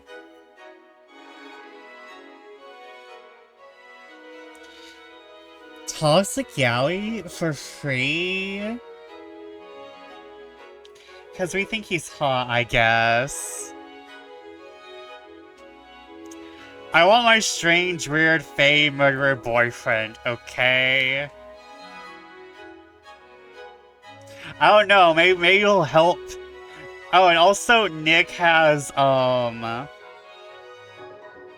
Nick has PTSD from a car accident where his friends died. Unless we are the murderer. Ooh, good twist, good twist. We could be in purgatory, who knows?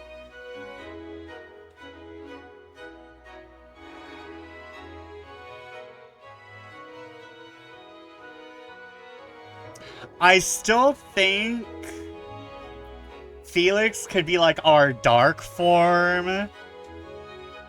Although his nose is sharper.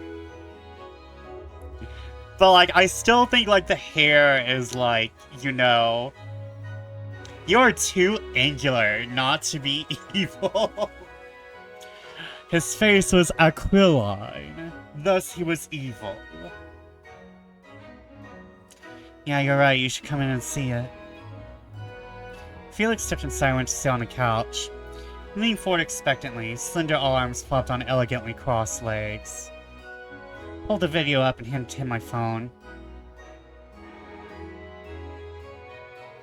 Could you play it for me? You should probably watch again too, maybe you'll notice something different. Yeah, sure, I guess. I don't want to see this again. I hit play. So I looked down at the carpet. Sure, maybe Felix thought I'd find something new, but he wasn't there. He didn't know what it felt like. Do you see anything new? His voice was so close it made me jump. I leaned over so his mouth was right next to my ear when he spoke. No, sorry. I forced my eyes back on the video.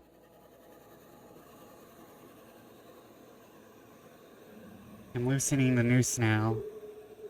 It's as if I could feel the rough rope in my hands again.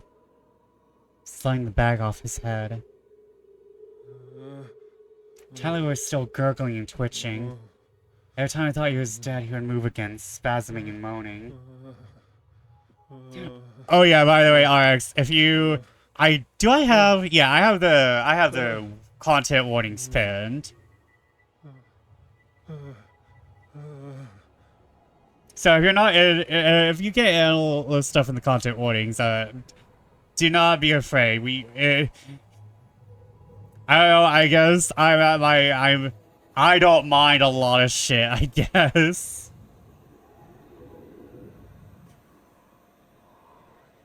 I looked down at my bloody hands and up toward Tyler's deformed face. It's my fault. I can at least do this. Car drove by above me. We had rolled too far down the embankment into a copse of trees. Invisible from the road. I yelled anyway. I'm so torn because the writer in me is like, oh shit, this is interesting. It's like how with metaphor we fantasize character. It's like, oh look, an evil character. you can usually tell by design, but I would like to see an obviously evil character be like, someone who looks obviously evil be like a good character. Invisible from the road. I yelled anyway. Down here! Help! Nothing. Again, I've been yelling on and off for the past 10 minutes. Beside me, Tyler groaned. I'm going to do it. Can't watch this anymore. Knowing he's going to die before anybody comes. At one point I was like, you're too round to be evil. You're too rotund to be evil. You're too nice looking. Lifting my shaking hands, I pinched Tyler's nose shut and placed my palm over his mouth. Oh my god, you mercy killed your bestie?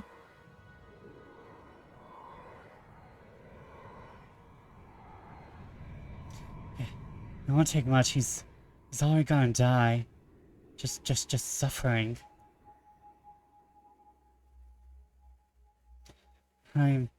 I'm sorry, man. So fucking sorry. Now he's gonna come and you're dying.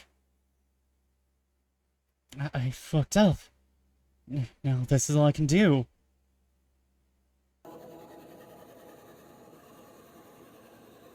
Strange how he has bite marks all over his body like that, but somebody hung him. Why? That bite marks? No, that's not right. His head is... Nick, did you look away again? Myself over Tyler until he stopped moving. Does my mom know we did that? Probably not. No, I'm looking. I did this. It's my fault. Nick, are you listening? Oh, sorry, Did you see anything?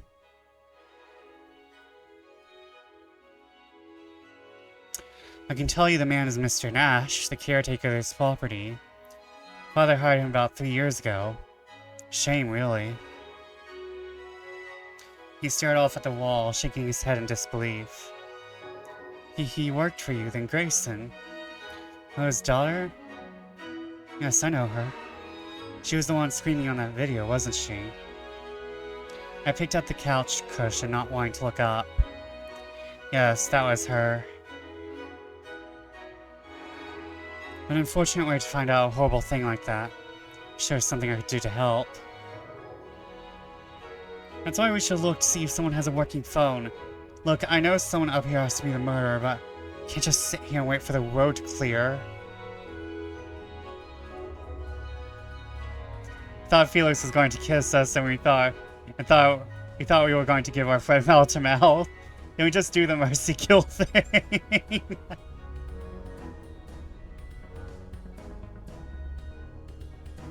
Suppose you're right, it might end up being just as dangerous to wear as it would be to ask around.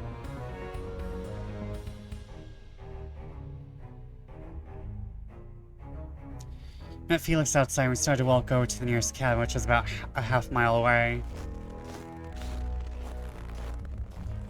Are you enjoying your stay out here? Well, besides the, body. Terrible. Just terrible. I still can't believe it. Felix, this isn't how people talk about dead bodies.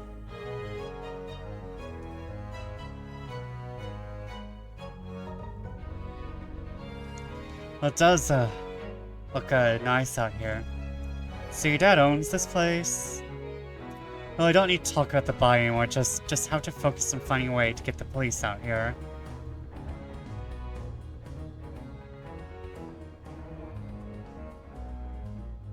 Felix, have you never interacted with a human before? Well, I own this place. Given my age, I find it easier to simply say I'm assisting my father. At times, older guests say, well, an 18-year-old boy is not always respected.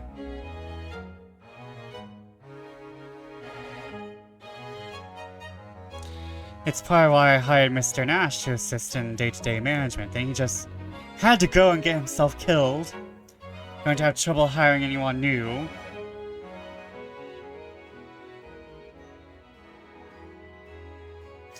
Wait, does he actually own this place? Then why would he kill Nash?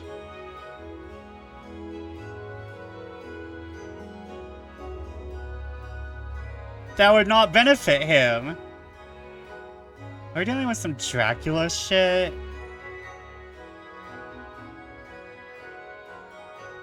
I mean, he could be lying. It's likely he's lying.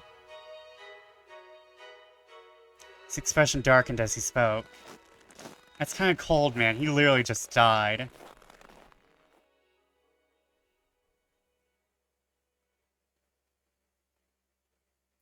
Yeah, of course, I should be more sympathetic. I just don't want to risk my home or my business, and well, this most certainly will. No fault of Mr. Nash's part, just tragedy can make you think of strange things. I couldn't stop thinking about the flies laying on their bodies, so yeah, I guess he's right. Strange things. Yeah, I guess. This poverty has been in my family for over a century. We built these cabins, you know? Do you like them? They're very nice. He went quiet and I thought the conversation was over. He passed away pretty unexpectedly, my birth father. Well, I'm sorry to hear that. He's not the smartest of men. Never really understood what was important. Almost lost everything we had worked for. In a way, it was lucky he died. I inherited his land and my godfather paid off his debt so it wasn't reclaimed by his creditors. Jeez, oversharing much?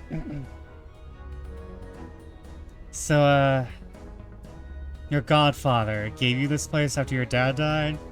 Does he live around here too? An indiscernible look flickered across his face.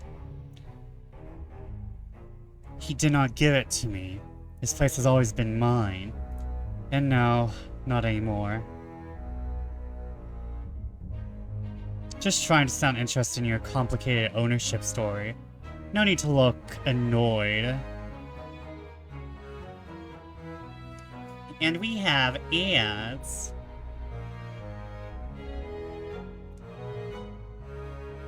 Oops, did meet a stranger, suddenly they know everything about you. Oops, did I say that? To be fair, I also overshare, but I consider myself an open book. Video games.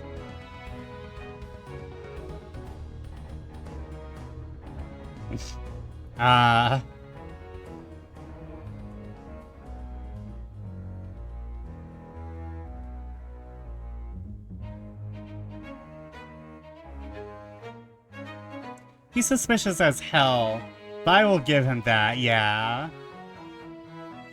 Like, relatable as a whole.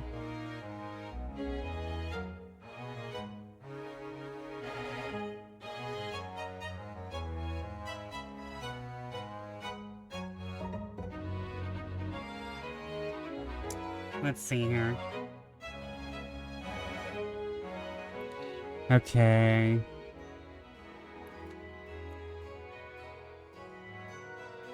I'm sorry, I'm checking stuff right now. I figured I'd just check stuff. Okay, now we have ads. I might grab a snack, but I'll be right back.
Oh, there's new Tomb Raider merch for sale?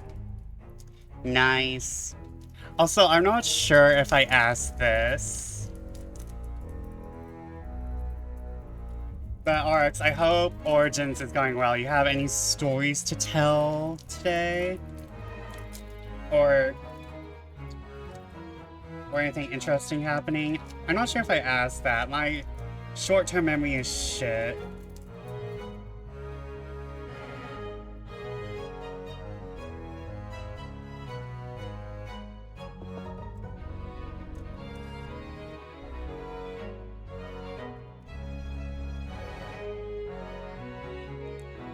My short-term memory is unfortunately shit. Oh.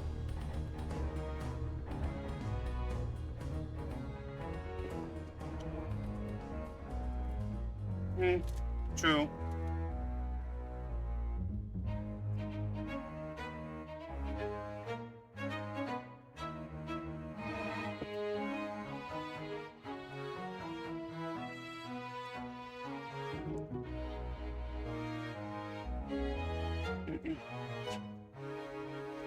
Where to begin? An adorable murder fluff ball drink 6 Ensign's bones. Oh my god. Purposely or accidentally?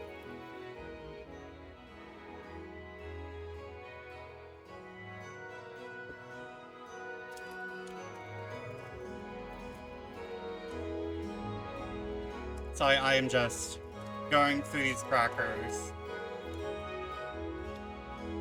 They're just toast and peanut butter. Not my preferred, you know, orange dye that's going to kill my liver slowly. Peanut butter and cheese crackers.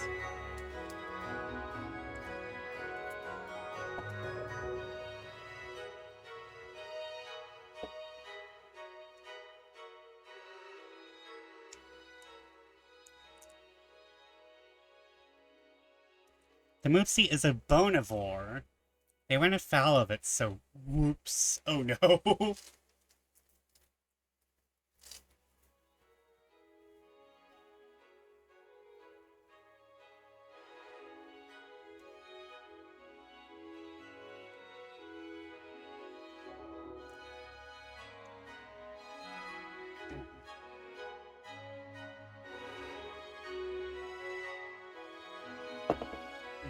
Sludge Crew got their job done, but the group was no Tomasa. No one will out Tomasa.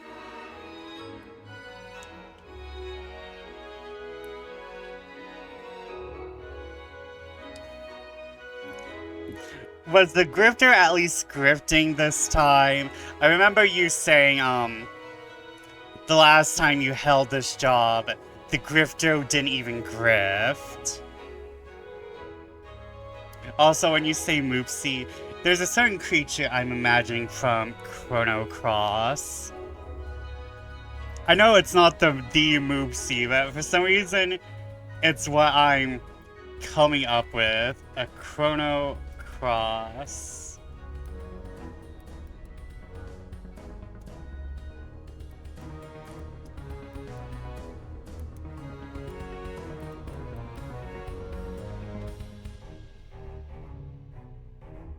Which one of these is like the...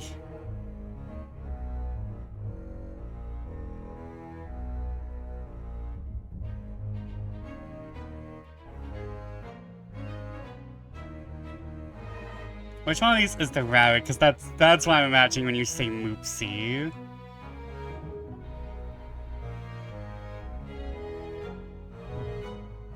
It's got to grift, but you struggle with the whole lying thing. Oh no. Oh no. It's like, oh yeah, that total thing that grifters are supposed to do.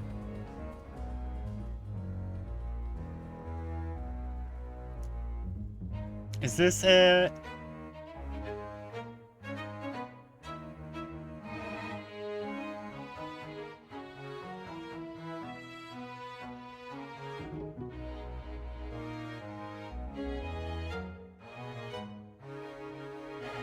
Oh, no wonder I remember this as a bone devourer. Why this is coming up in my brain as a bone devourer. Because they did eat bones.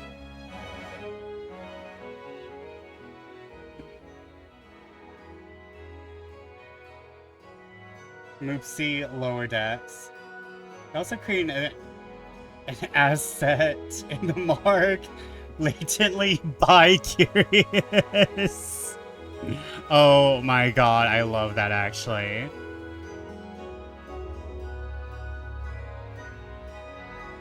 I love that, actually. That is totally a me-coded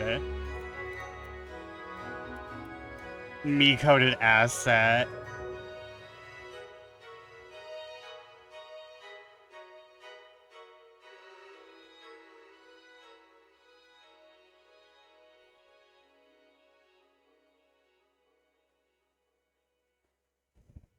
Oh, this is adorable. What the fuck?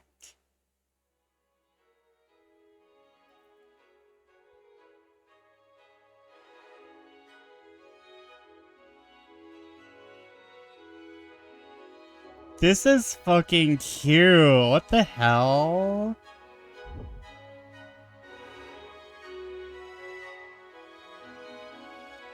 The Moopsie drinks bones. Okay, so I have to show everyone Moopsie before I get back into the game. I keep thinking I see eyes in trees. Well, yeah, there are those types of trees. They are the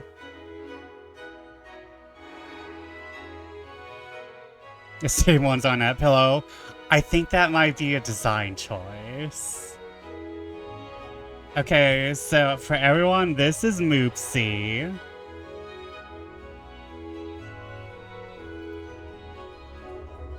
God, it's so cute. It's just... It is literally a creature. La creature.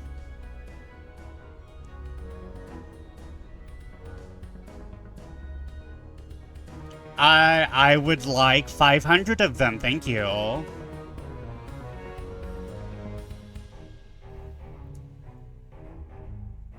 However, for some odd reason, I guess because I remembered what I subconsciously remember what they ate in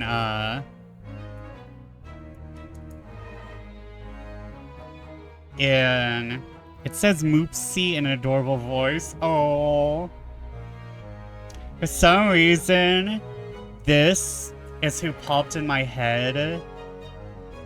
And this is Poshul from Chrono Cross. So, like, this is what popped into my head when you said Moopsie, the Bone Eater. And Poshul does actually eat bones, so you recruit them by giving them bones, so... And they kind of, oh my god, they basically have the same exact fucking face. Oh my god. You know, there is speaking Moopsie plushie. Oh no. Oh no. Well, I have to start Star Trek for Moopsie. But like, yeah, I don't know why, but Poshul popped into my head when you said Moopsie.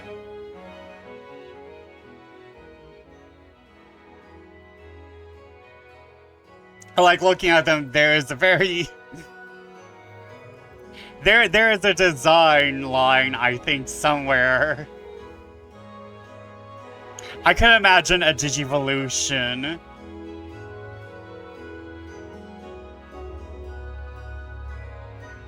I could imagine a Digivolution.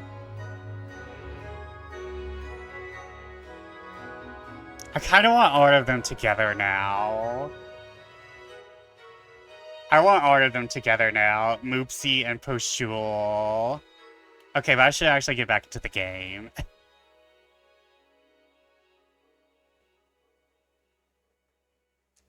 So, what about your parents? You like them, don't you?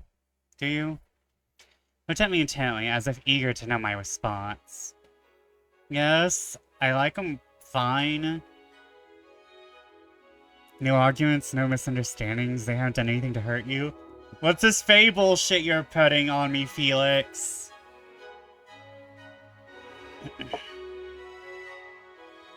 Felix is about to drop the big question. Did Jesus hate his only mother? No, I mean, sure, sometimes they're annoying, but...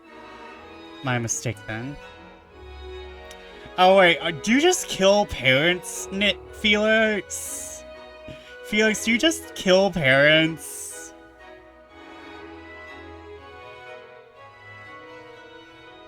I heard you fighting with your mother last night, you know, before the phones cut off. I was doing my first rounds. What? You were watching me? Oh, this is some Faye bullshit, I know it, in my heart of hearts.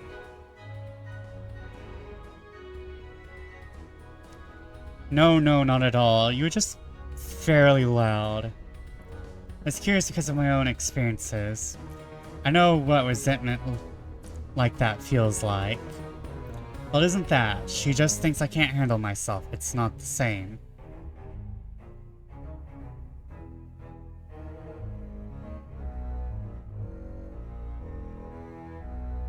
I see, but of course you can handle yourself. So you've been looking off at, right? Somebody you know died and you saw it. Yet here you are holding yourself together after seeing another corpse. That seems like handling yourself to me. You sounded almost impressed. How'd you know anything about that? He raised his hands up defensively. Simply that we are brothers in suffering. I told you that my father died, but that was not the whole matter. He killed himself. Sliced his own throat open in front of me. Perhaps he thought I was ungrateful. Shit, if he's 18, then that had to have only been a few years ago. But that's really shitty, man. I can't even... Okay, Felix, you're a little weird. No, you're a lot weird. I kind of regret this decision. He is so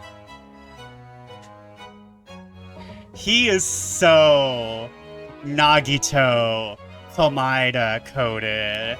You know this is a person who played Danganronpa and got a little too into Nagito. I say this as a Nagito apologist. I say this as a lover of weird Tumblr sexy men. Felix is a Nagito. I say this as a Tumblr sexy man apologist. Felix is done in a certain personality design. I don't see people and think, now here's a man that knows suffering. Felix, what in the Danganronpa? I think you can. I saw it in you from the beginning, Nick. You threw that door open, I thought, now here is a man that knows suffering. You are the ultimate sufferer, Nick. How could I tell? 'Cause I know my own soul, Nick. I know it. I see it here. He reached out and made a gesture that framed my face, his hand hovering only an inch away from my skin. Look the same tonight as you did last night. Now tell me how that can be when you found that body today. Because what you saw before, it was worse. I know, because I have seen worse too. Let's take a long look at me. It was ice cold outside, but I was sweating. Chill droplets streaking down the sides of my face. You were close to them? They were my best friends, of course I was. Why the hell am I telling him any of this? Tell me, Nick. I know how you feel. You saw your dad kill himself? Well, I killed my best friends. What happened?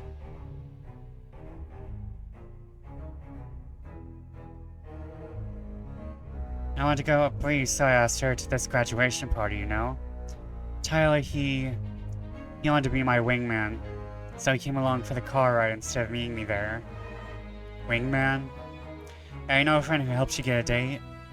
Oh, I see. And to pick her up in my car, and we were just messing around, joking and stuff, then out of nowhere, the steer just darts in the road. I wasn't looking. It was my fault. Just swerved and flipped the car off the side end. The embankment is steeped. Where we crashed, nobody could see us from the road.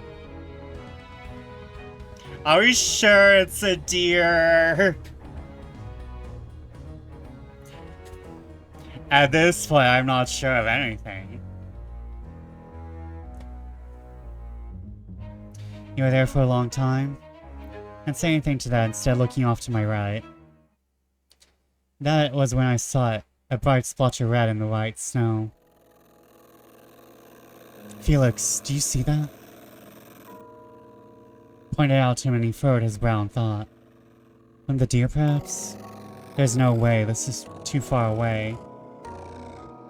I'm going mentally in a few directions, yeah. I walked towards the mark, heart hammering in my chest. Please don't be anything, please, please. Snow had splotches all across it. I turned on my phone's flashlight to get a better view in the twilight. Prince! They were by the deer. Felix stepped next to me, taking a protective stance as he surveyed the marks in front of us. Glanced up at the sky. The bear, those marks fresh. Look more closely at them. Some were half filled with fallen snow, and the blood had frozen and crystallized. I could have pulled an entire frozen hunk out of the ground if I wanted to. What the hell is this they use for a song? The little scratchy sounds? I want to know too.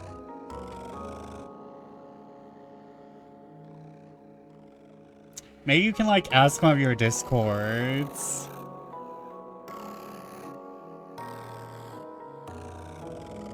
I think they're from last night, which means this blood is too. That means we're safe for now. Wait, is that another one? Looked over to where he was pointing. He was right. There was another bloody mark there.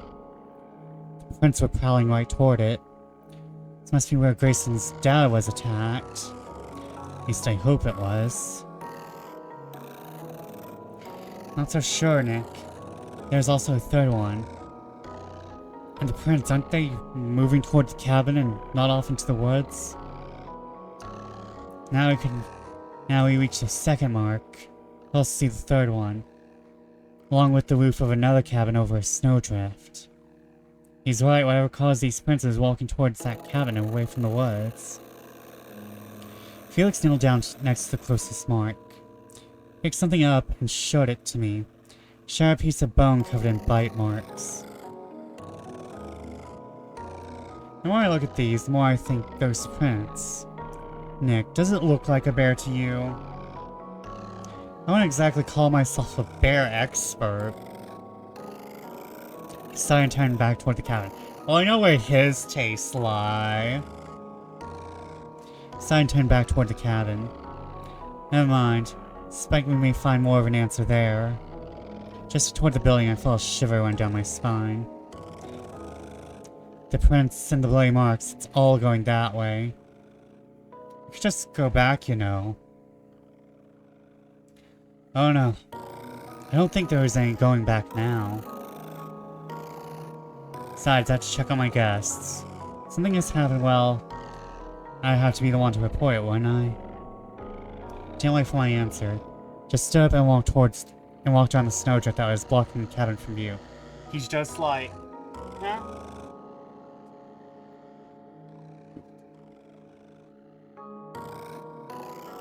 Crap, I just can't leave him. Look. I walked up to the cabin to look around. There's an SUV covered in a mound of snow parked in front of the building. When I got there, Felix was surveying the door from about 5 feet back. Look at the SUV. This car must have been parked here since before the storm. SUV had a vanity plate that read Hunt Trauma or Hunter Ma, surrounded by a frame with little deer printed all over it.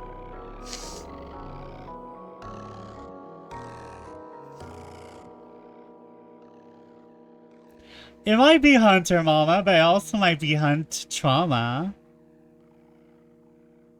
The deer continue to enter our lives. Hun? Trauma. What's that supposed to be? Hunter Mom? Kinda tacky. Look at the snow.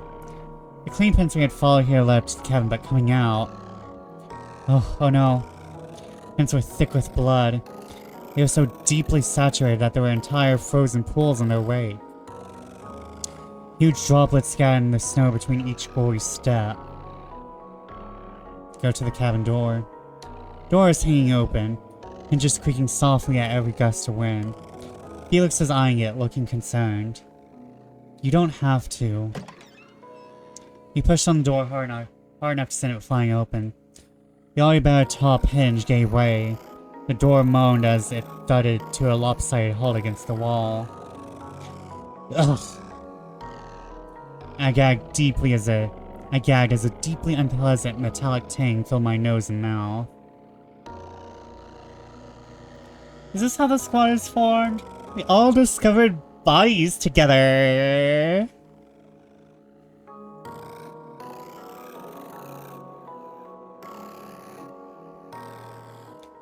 I know the smell. It had been at least 6 hours since the crash and the sun was starting to rise. Tyler and Bree lay on either side of me. Each minute growing daylight was a new torture. Help. It's shouting anymore, just whispering the words every time I thought I heard someone drive by above me on the road. I tried to climb up the embankment a few hours ago, but I couldn't stay on my leg. I feel the bone grinding whenever I tried. It was hugely swollen now and pulsed unpleasantly every time I took a breath, constricted by my jeans. If I'm here much longer, I think there's a utility knife in my glove box. Just get to that. I had to climb over Bree to get to it. She's lying motionless against the overturned car, her body half crushed under the hood. They had both gone rigid and could smell something more foul starting to wrath from their bodies. Oh my god! What? Am I hearing things?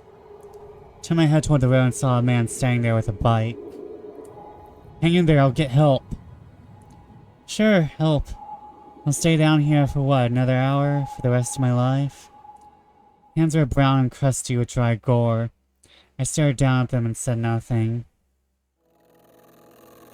Felix pulled out a handkerchief and pressed up against his nose and mouth as so not to breathe in the rancid air.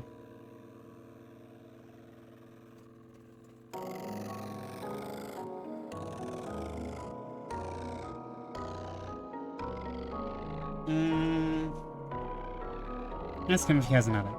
You have another one of those? Ah, yes, I do. Here. Here's the second cloth from his pocket and handed it to me. It smelled old and dusty. It had been kept in the back of a wooden drawer and never used. Still, it was better than breathing in the unfiltered air.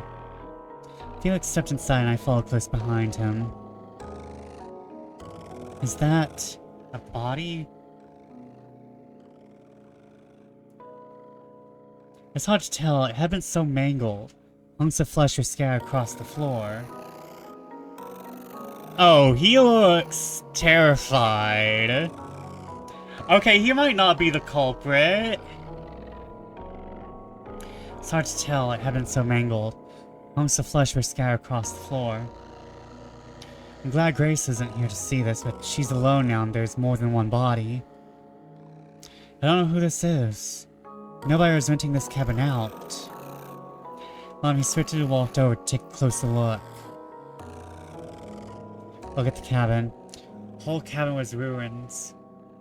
Blood arced up on the walls, and there were claw marks gouged into everything. Seen a array of park marks next to the front door. Something glimmered inside one of them. I picked at it. Metal? It's pretty mashed up, but not bloody. Thought my mom got stuck down the mountain. No way this could get worse if she was here. What kind of bear comes into a cabin and rips everything up like this? While I appreciate your interest in decor, we have more pressing things to examine. He gestured towards the corpse. Yeah, Felix, I can't imagine why I wouldn't want to look at that right away. Uh-oh, tempting fate, Nick. I followed Felix over to the corpse. Good thing my mom isn't here. Look at the hands. Hands are the most intact thing about the body. A shotgun lay next to the corpse. One of the rigid fingers wrapped in the trigger. Her nails are painted and they look perfect, no chips. It's kinda weird, shouldn't there have been more of a struggle? I thought that would mess up the polish. What yellow nail polish? Well, whoever this was certainly didn't have any taste. The fuck, Felix?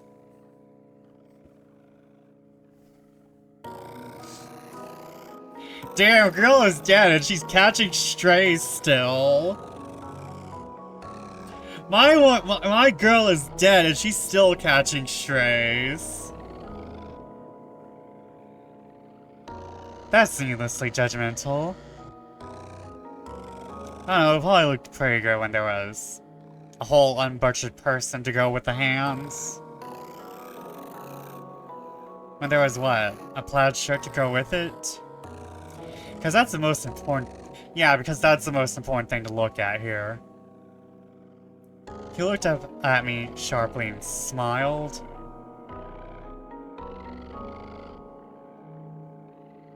My goodness, Felix. I'm doing it again, aren't I? Where this was, they were squatting, and now they are also dead in my very ruined cabin.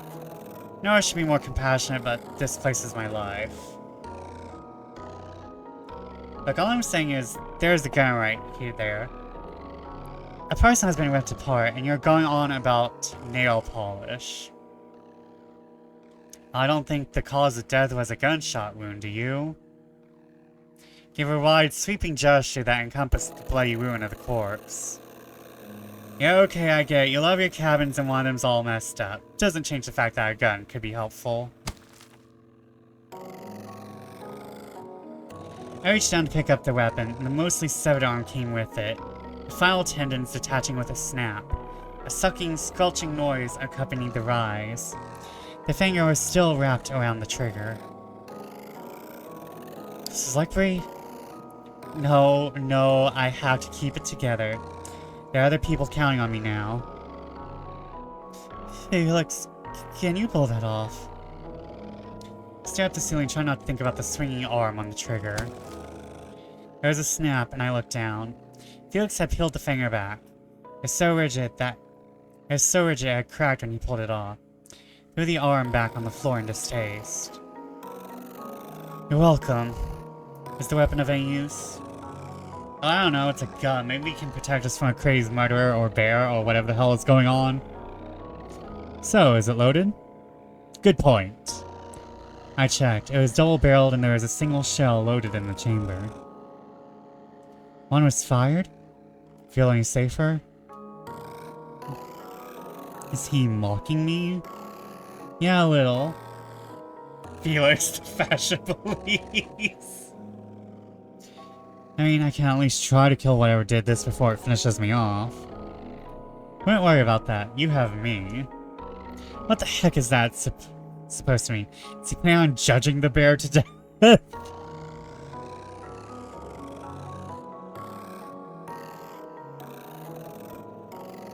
You have me, the totally not suspicious gay man. Well, I'll just keep this as a backup plan.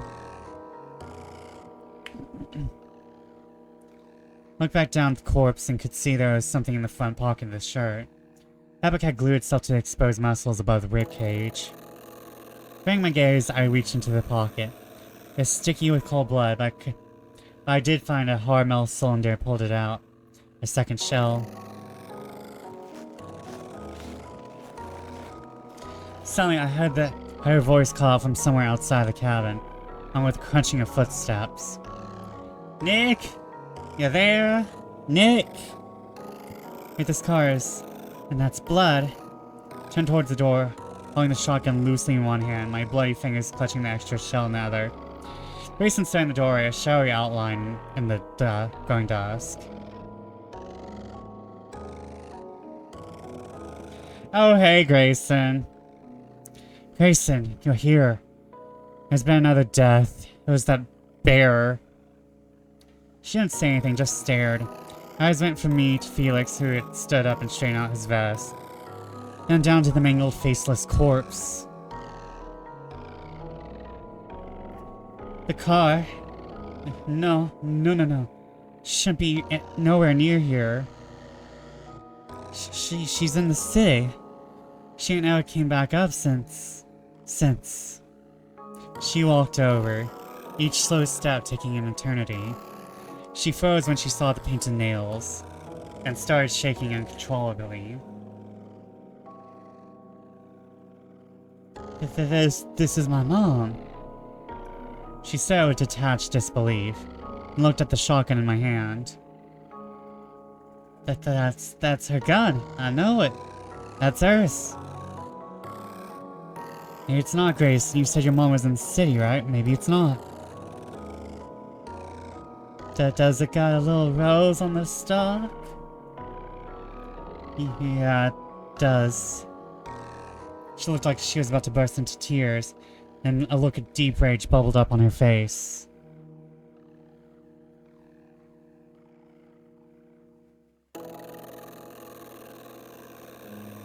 What were you doing, Felix?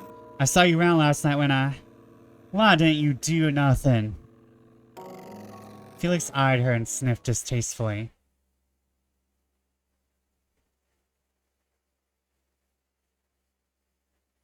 I should ask you the same thing. I saw nothing on my walk last night.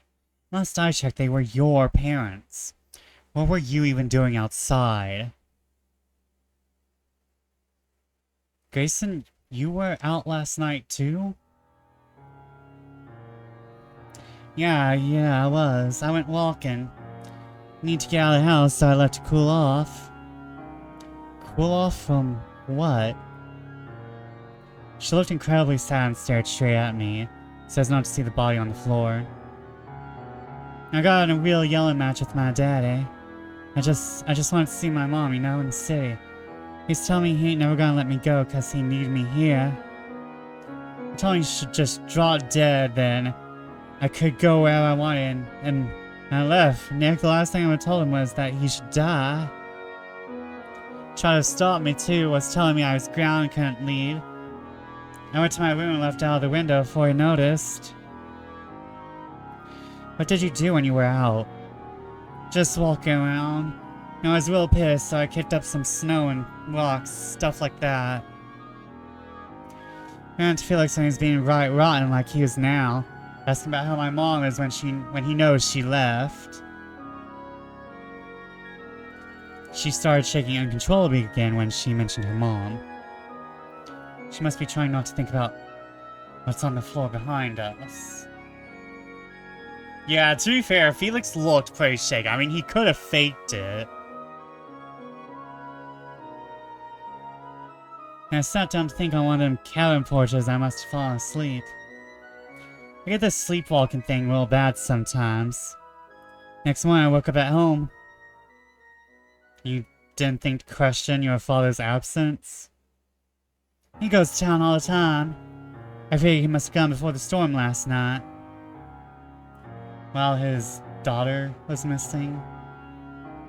Hey, you didn't know. I snuck out real good. I just left thinking he'd let me cool down. I need a car to be heading anywhere. Would have been no big deal to leave. I don't think we're killing people. We fell asleep, didn't we?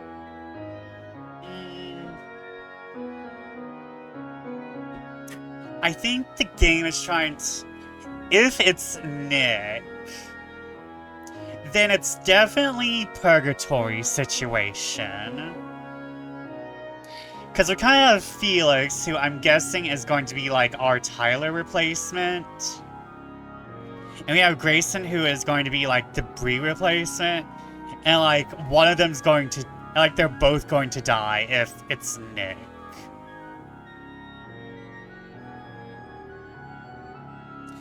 If it's Grayson, Grayson is definitely a werewolf. If it's Felix, Felix is just fucking creepy.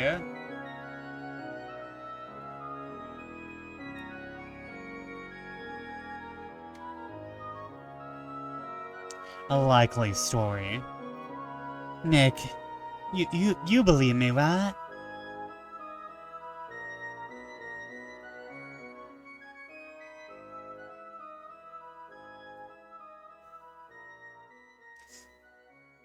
Hmm.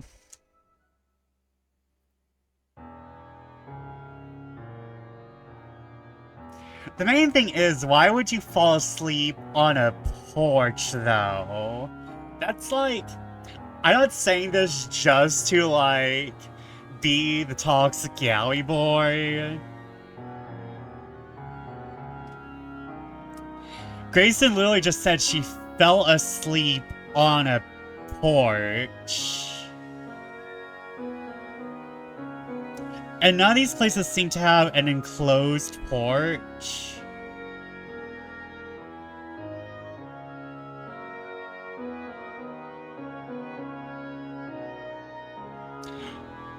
Like, Felix could just be, like, cold. Grayson, however, could be a werewolf. I can't, Grayson. How could you think your dad just left you after a fight like that? Nick, no, why? I thought we were friends. The look she gave me. She looks like she wants to kill me.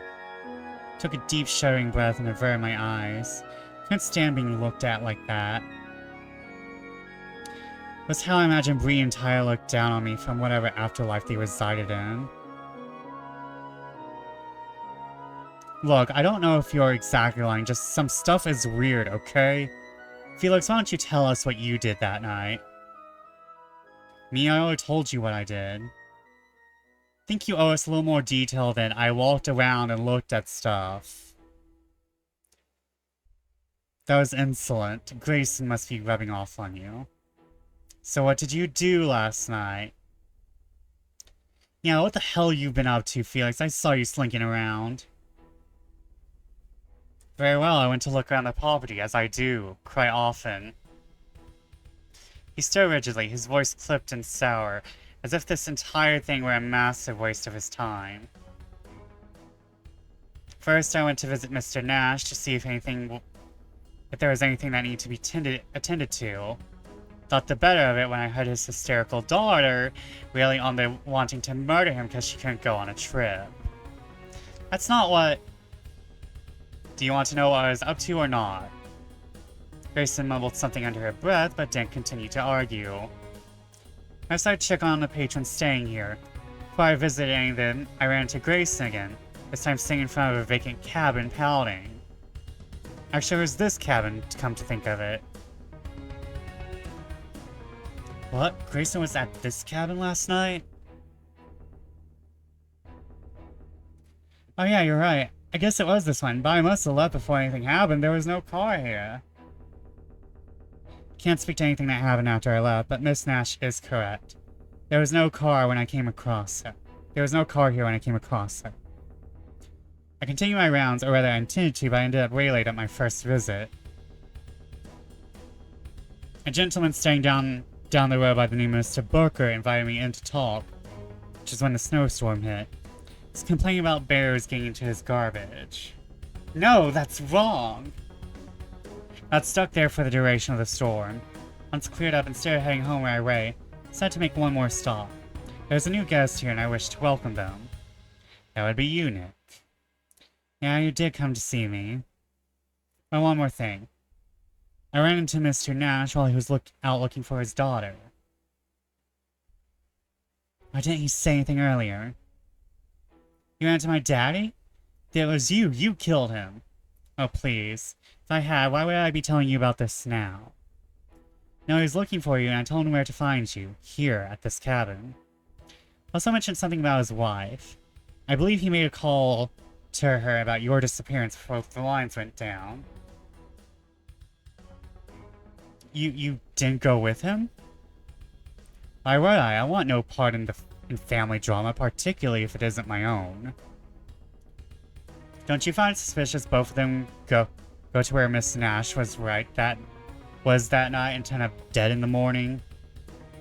I know I do. It's not because you're telling lies. Your word ain't worth nothing, and that's all we gotta go on right now. I have to take you at your word as well. Why should I believe you left here before this massacre happened? Twisted his lips to a grimace, and gestured to the gore-strewn floor. Perhaps you did leave before your mother came back, at least at first. Somebody had to hang that body up. But I know for certain you must have returned. There's a dead woman in here to prove it. How'd you know about my daddy hanging? See, Nick, he must have killed him. I told him. He was helping me while you were. Damn it, Nick. Why'd you go gallivanting off with this snake? He's always been real mean to me. Know why I didn't think of it right when I saw my dad? He killed him. I just know it. I know it. How about the other guests? Mr. Booker, you said? Felix, is there anyone else up here? Felix also almost reminds me of Byakuya. One thing I think Felix is awfully trying to accuse others, yeah. Felix shrugged and seemed to dismiss the idea. Nobody is as suspicious as Miss Nash. Miss Lee is here with her 3-year-old son, so I find it hard to believe she decided to go on a late-night murder spree. Mr. Booker is younger and staying here alone.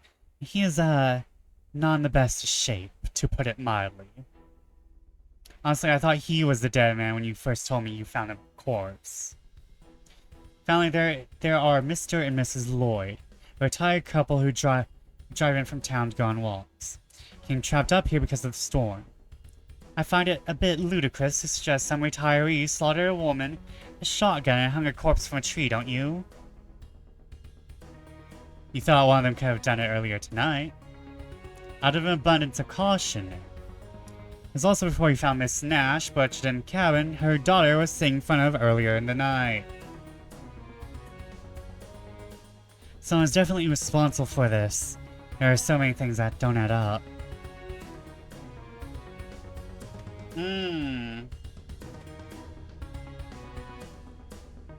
Something doesn't add up. I don't think it was either of you, at least not alone. There's just something that doesn't add up. What, pray tell, doesn't add up about my story? Now what the heck's wrong with mine? Look, I need to get some air so I can think.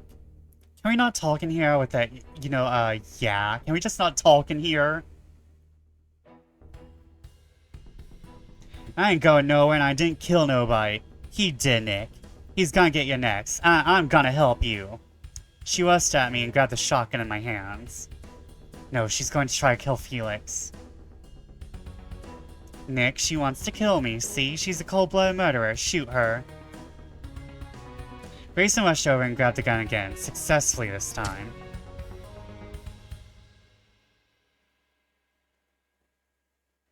Nick, you shot. Why? Her blood coated me in a fine mist.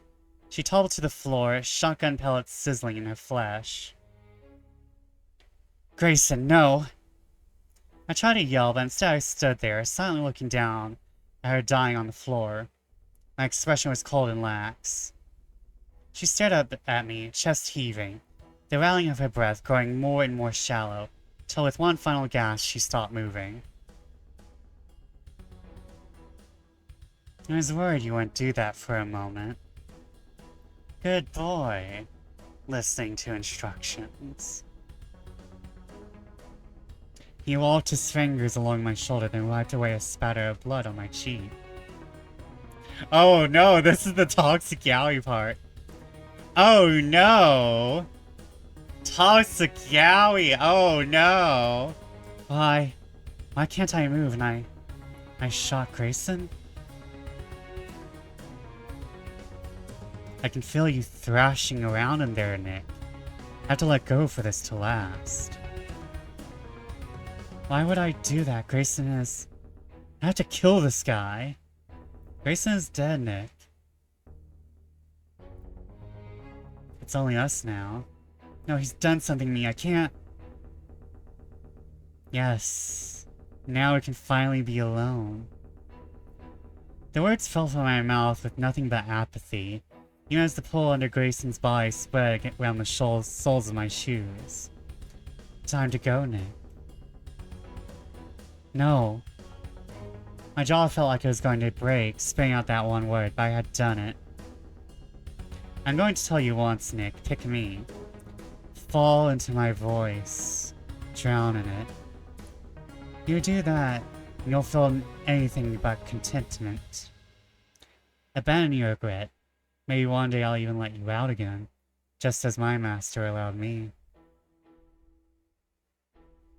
He bit into my neck, and I felt a wave of warmth pass through me. Ah, hell, give up. Why not? Just listen to... Oh my god, did I call it?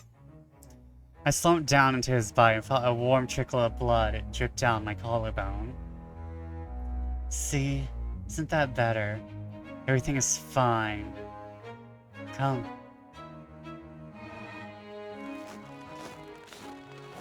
There was a crunch of snow beneath my feet.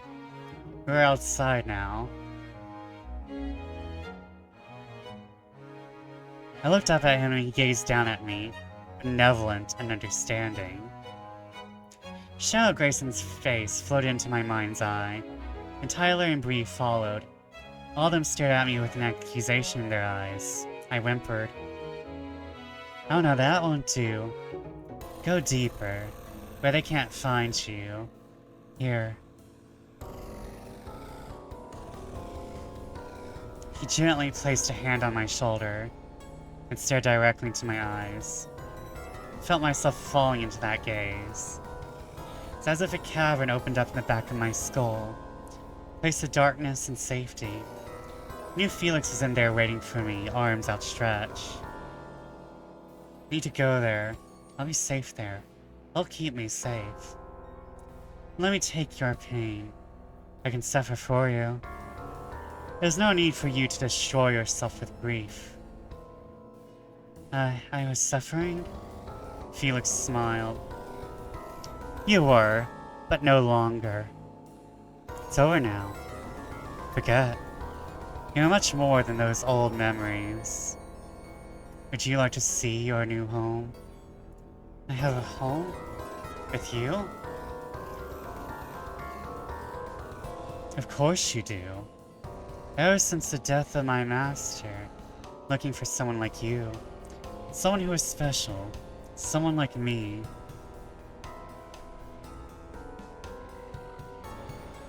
Everything within me radiated joy. He wanted me. I was special. I would never have to leave his side. I grabbed his hand reverently, but he pulled it away, shaking his head in disappointment. With calculated ease, he slapped me across the face and sent me sprawling to the ground.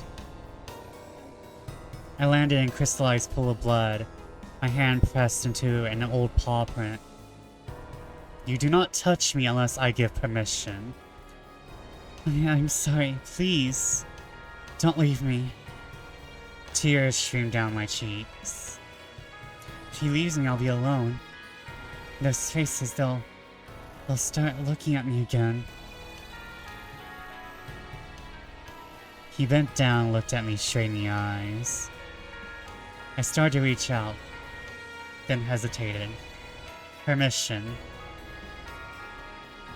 Permission. I needed permission.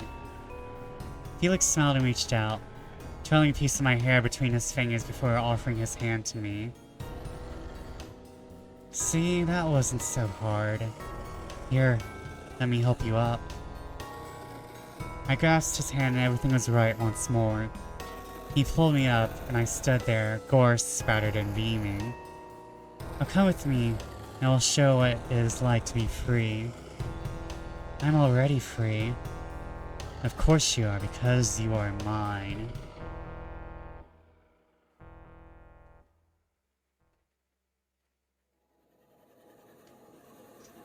Know what happens if you sided with Grayson? Who knows?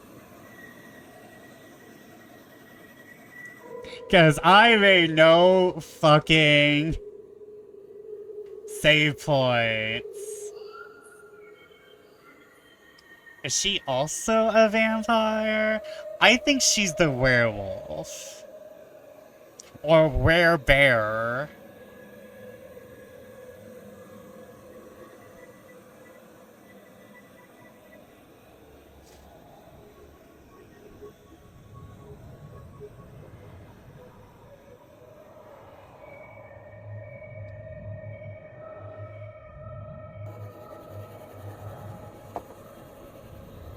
What is this? Oh.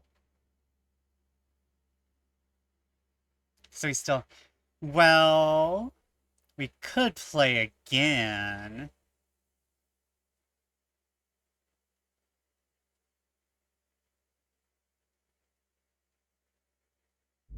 Oh, hold on.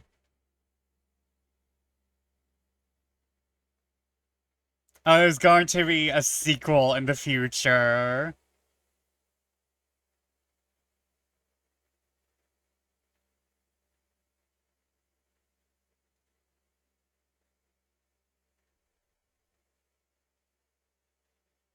I should ask them about their music.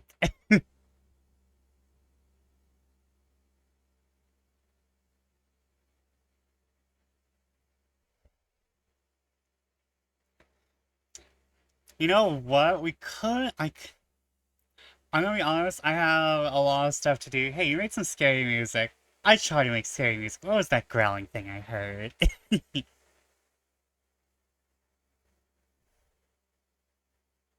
You know what? Let's do it again. And do all the things we did not originally do. I'm very sad I did not save more.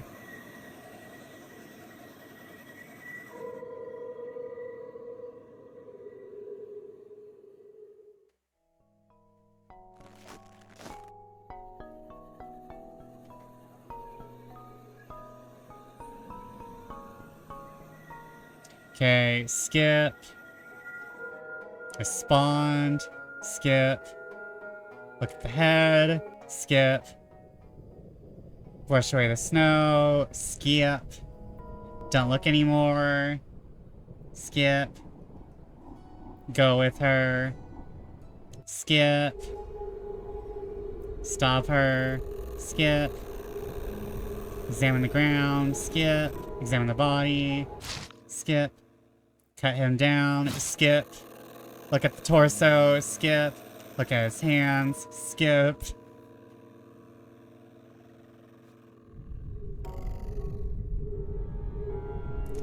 We will ask her to stay with us this time. You shouldn't be alone right now. Come back to my cabin. We can wait for my mom, then go get the police. Hell, you know what I should be doing. She was close to hysterical. Not that I could blame her. Her father's dead eyes were staring blankly toward us. I shuddered. Just trust me. I think being alone is what you want, but it isn't. My voice cracked. Just please listen to me. Don't make me say it. I know what I want, Nick. I know. You don't know nothing about this. She clutched at her chest. I knew exactly how her heart was breaking into pieces. They're the same now. Same thing I've been feeling ever since. Tell her about the accident. This past summer, I watched my best friends die. I whispered the words so softly, they were almost lost in the breeze. Grayson still heard them though, and she went quiet, her eyes going wide. It's a car accident. It wasn't... I looked up and she stared back at the expression on my face. The way they looked, it was wrong. Her arm was... His head was... What I'm trying to say is that after it happened, I thought I wanted to be alone, but every time I am... It's worse, Grayson. So much worse. You don't want to be alone. Not really. She reached out to me and grabbed my hands. Our touch was so warm and alive, tears were falling down her cheeks again. I don't know if it'll make me feel better to come with you, Nick, but don't think it'll make me feel worse than if I go off alone. Then you're gonna be alone too, huh? Oh, no, that's not what I meant. So, that's what I've been seeing on your face, huh? The times you've been looking off, you were seeing your friends. You don't have to worry about me. I think worrying about you is just about the only thing keeping me together right now. She smiled and was so full of sorrow that I burst into tears.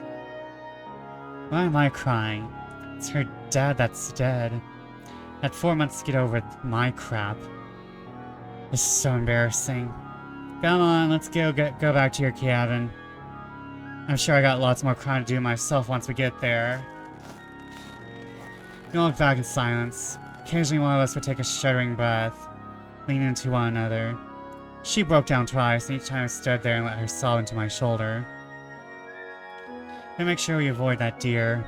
Neither of us need to see any more corpses right now.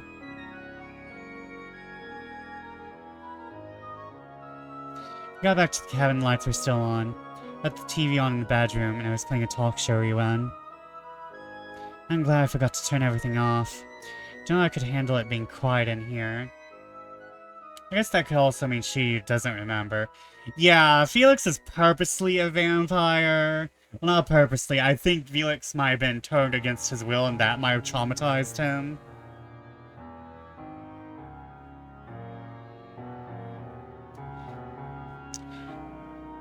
What I'm thinking from Grayson is that it might be a familial thing. Oh, that's why her father won't let her out into the city. Her father knows.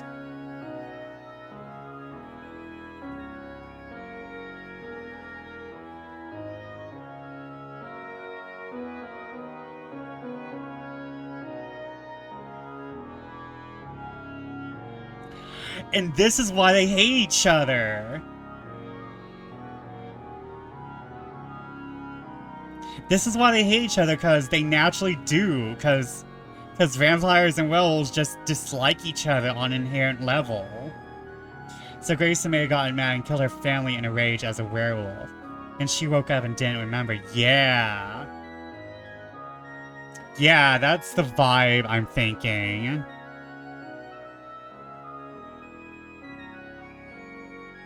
That is the mood, the vibe, the entire groove. How do we look at this? I'm going to... check...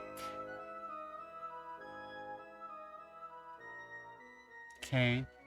IRL photos. Aww. Oh, that's such a cute sticker.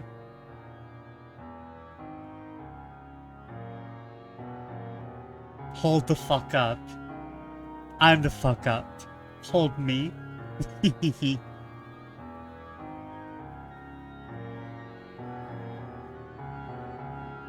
Oh, Maru?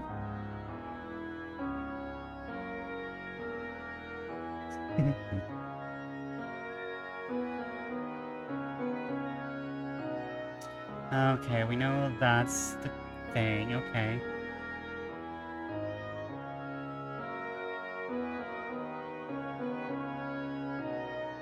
I'm sorry, I am... Oh, I should go get some water. I should go get some water real quick. I just had to go to the bathroom, so it won't take...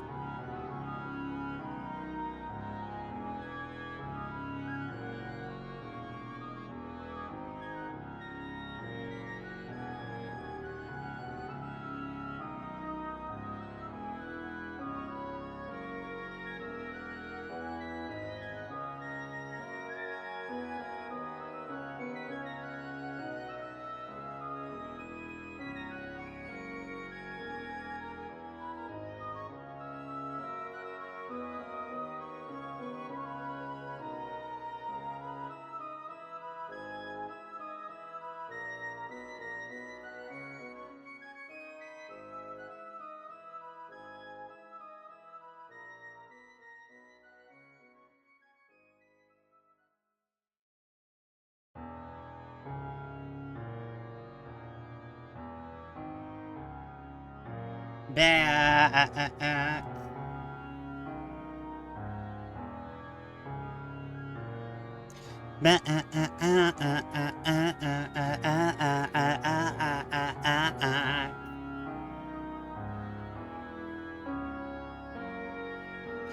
Okay, so Grayson doesn't know she's a werewolf, but she is a werewolf.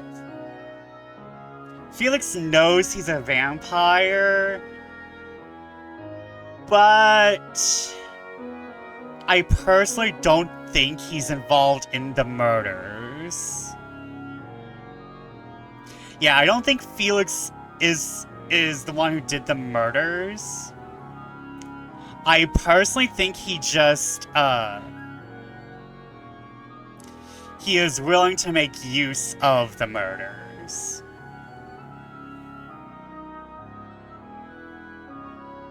Not to mention that while he does seem to have a claw,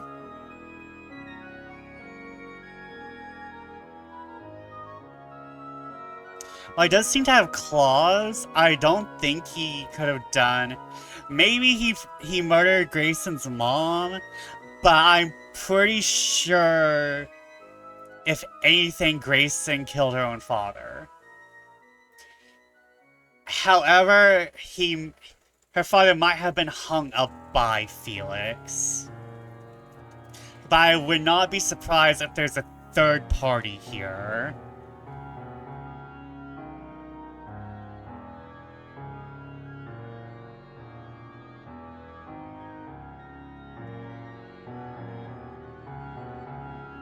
I'm gonna lay down for a bit.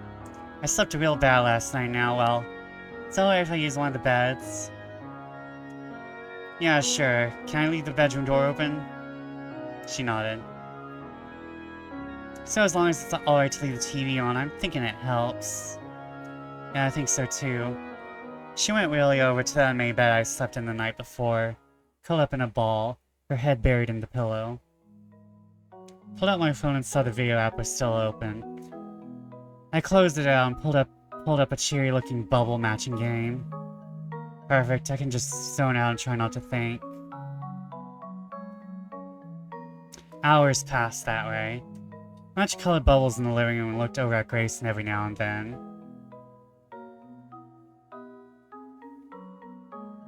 She fell asleep in a way that only a person consumed by grief could. Sleep that was both restless and deep, like being drowned at the bottom of a black sea. Sun was setting now and there was no sign of my mom. The road must still be closed, like the news had forecast earlier. I jumped at the sound and looked over at Grayson, but she was still asleep. No one closed the bedroom door, so I wouldn't wake her. Forgot, Felix said he was coming tonight. Maybe he can help. I knocked at the front door and Felix was standing there. He's a little further back than he was before, because I almost ran into him twice. He was holding an old videotape.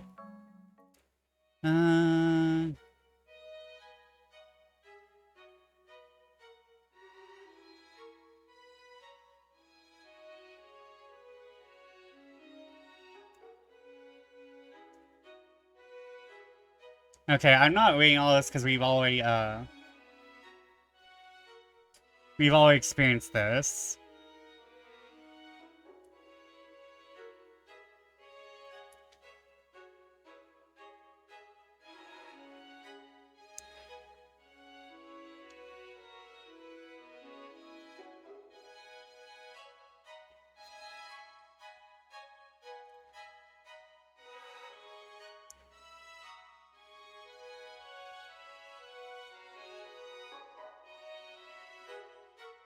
You took...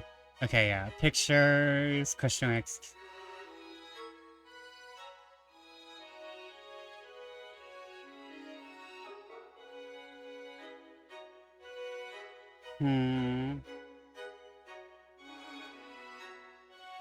Wait.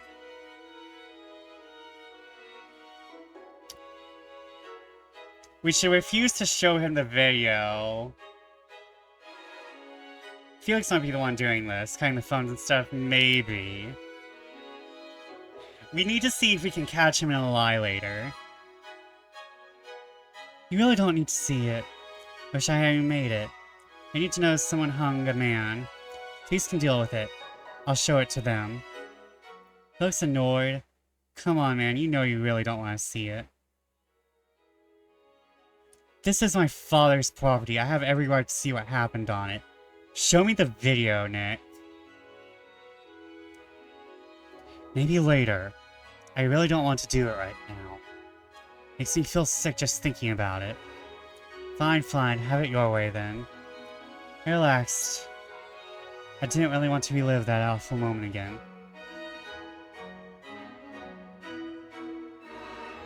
If you really want to see if someone has a way of contacting the town, you should go. It's already dark and I prefer not to wake my guests. Yeah, hold on, let me see if Grayson wants to come. He looks surprised. Miss Nash, I mean Grayson is here? Does she know? Know her? Without let the bar, yeah, she was... there, was her father. So it was Mr. Nash. That's unfortunate. Very, very unfortunate. I suppose you should go check on her then. I went to go tell Grayson I was leaving, but she was still so deeply asleep I didn't want to wake her.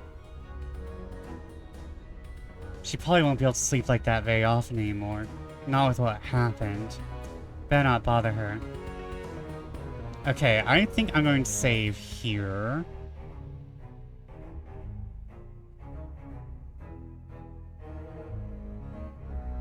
Might as well let her since, well, she's still asleep. Might as well let her since, well, might not even find a phone.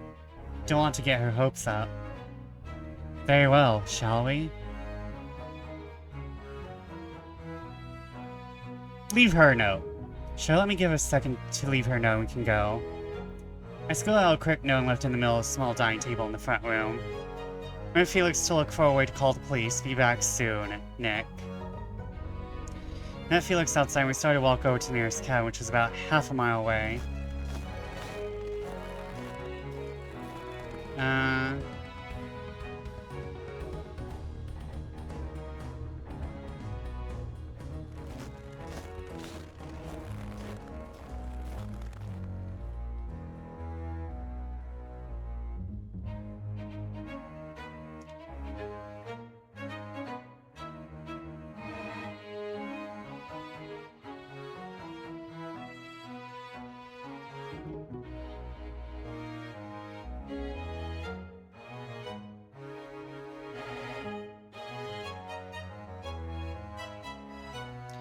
The entire does Jesus hate his only mother argument.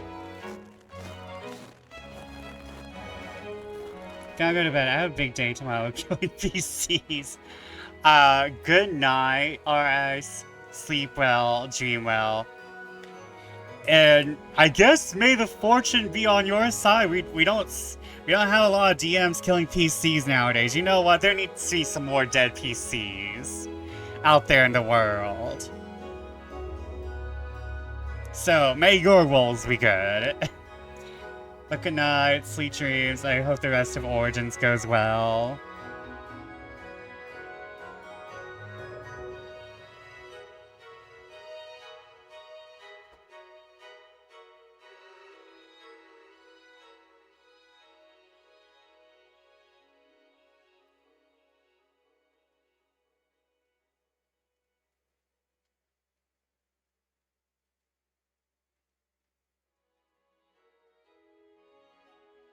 Of course, he's being creepy.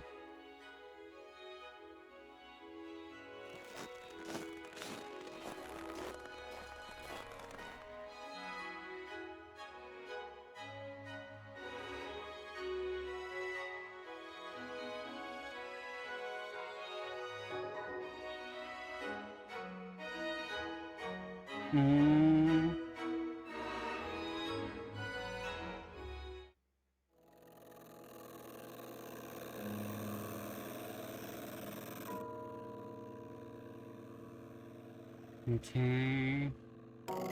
SUV. Look at the snow. Go to the cabin door.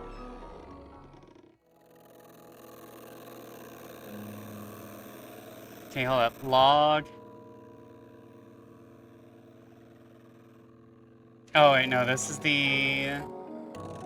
just trauma dumping out to all of his new friends. So hey, I killed my friends in a car accident. Lol.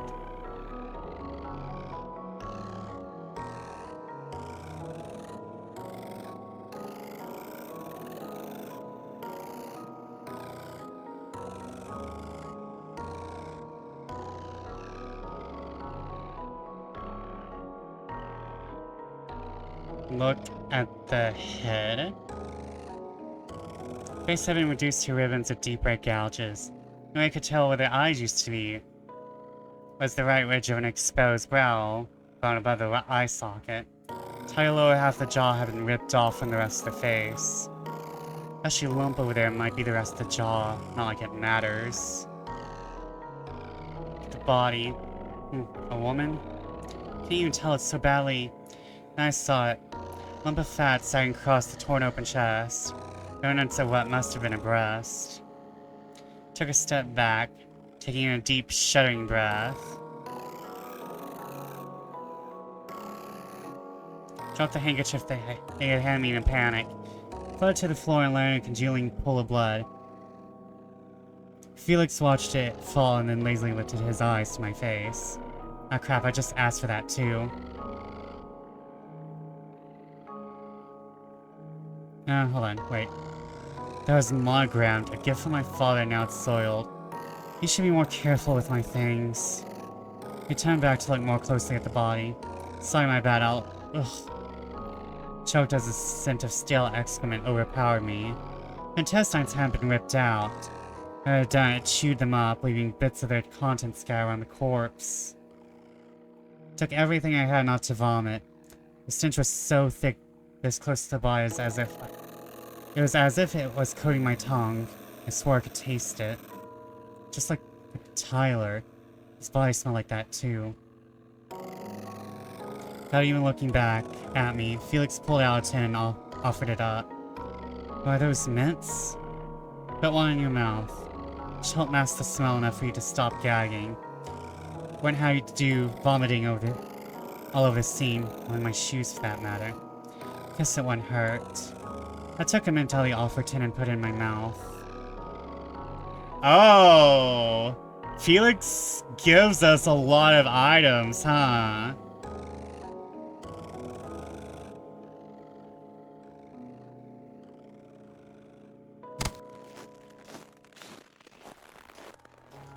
Grayson's story seems odd.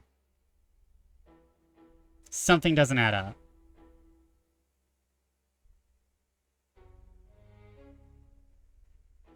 Felix shrugged and... Okay, we're good. Felix shrugged and Grayson visibly relaxed. It's obvious she was trying not to look over at the mutilated corpse. Oh, hey, so I checked Vesper? Okay. There are 8 endings, yeah. I figured I'd try to go for the true ending. After the stale scent of death in the cabin, the outside air was a welcome escape. I could see the faint glow of the moon behind the mountains. Soon everything would be bathed in its light. I was still holding the gun, running my fingers nervously along the stock. I hope I don't need this. Now, would you care to enlighten us, Nick? What brilliant realization have you come to? Let's say it's brilliant, but Felix, how'd you know I had an argument with my mom? How'd you on the phone when I came to visit you, Nick? You know that. No, that's not possible because my mom called just as the storm hit. You didn't come by until later. If you were outside close enough to hear, then why didn't you see what cut the line? I stopped by before the storm, but decided not to bother you during your call. But before anything happened to your line, I most certainly visited Mr. Booker. Sure, maybe you did. And maybe you cut the phone line first.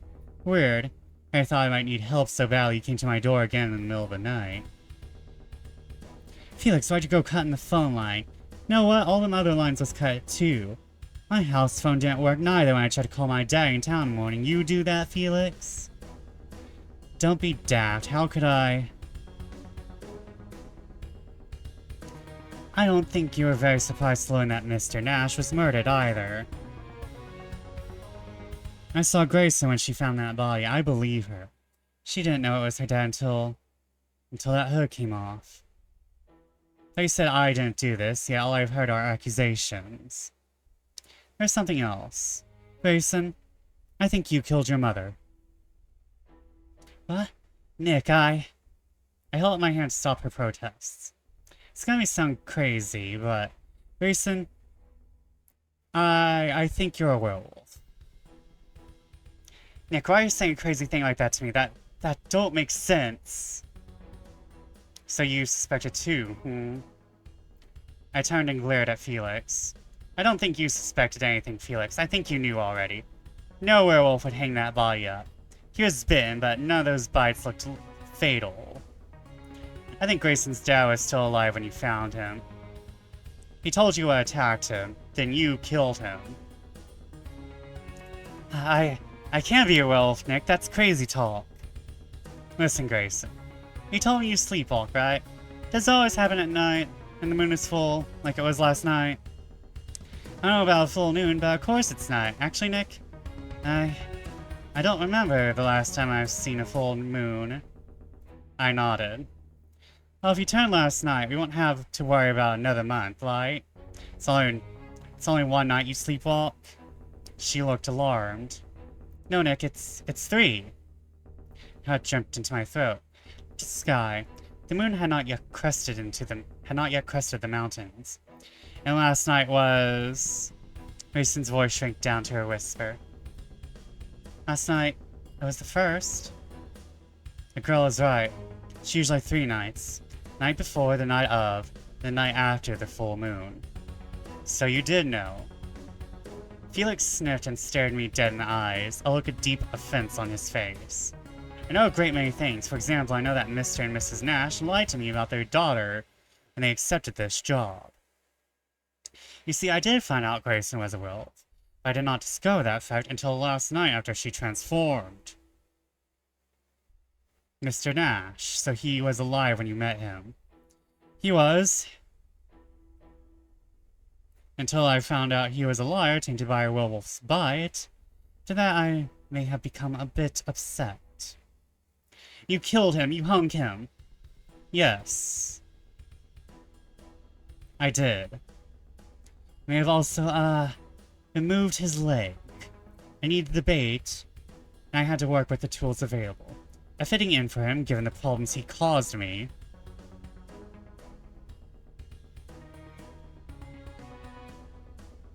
I do apologize for involving you in that drama, Nick. Wasn't my intention. Should encourage you to stay in your cabin today. This is my mess to clean up, not yours. Why would you? Why would not? You were wondering about my poverty, looking for someone to eat. Your father told your mother you'd gotten out. She did the most sensible thing a parent could. She came out here to try and put you out of your misery. A pity she failed even after I lured you all the way to her with your father's leg as bait. I can't even imagine how she felt, having her own daughter rip her to pieces like that. She made a pretty good attempt at killing you. Missed, unfortunately for her. Maybe her heart got in the way after all. Did a nice bit of damage to my cabin wall, though.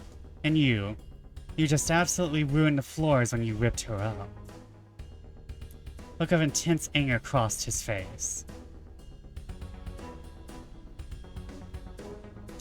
I still can't believe they had the gall to build an iron cage in the basement of my old family home.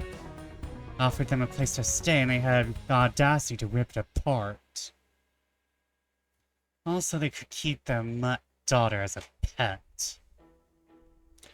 I think it was the confession that made me lose my temper. Lie to me, endanger my guests, drill holes into the walls of my family history. Example had to be made. He deserved nothing but humiliation for the disrespect he showed me. Nobody deserves to die like that, Felix. Nobody. My mom tried to... In cage? In the basement? I don't remember no cage. But they didn't want me going down there. You finally see it, don't you? This whole thing is your fault. Grayson. You ripped his clothes off after. You're a monster. Felix grinned, his eyes narrowed to wicked slits. I know, but so are you, Miss Nash. Nick too, based on what's rattling around inside that traumatized little skull of his. We're all monsters here. You're just the most pathetic one. A werewolf in denial. We're all monsters? Is he just a killer or is he... Felix, what are you? You're not a human either, are you? No, I'm not. I'm what you might call a vampire. The morning I saw you in the morning. Vincent almost looked embarrassed. It's overcast. Nothing bright enough to kill me. But to admit, though, something about you has made me reckless. I want to see you again, not to risk a bit of a burn. Me? Why? I'm not special. I think you are. Grayson sees it too. I'm not the only one who has been following you around. Now, if you want to get out of here alive, I suggest staying close. The girl here is about to turn. He turned to face Grayson, locking eyes with her. Hold up. I feel like there might be more choices happening. That face.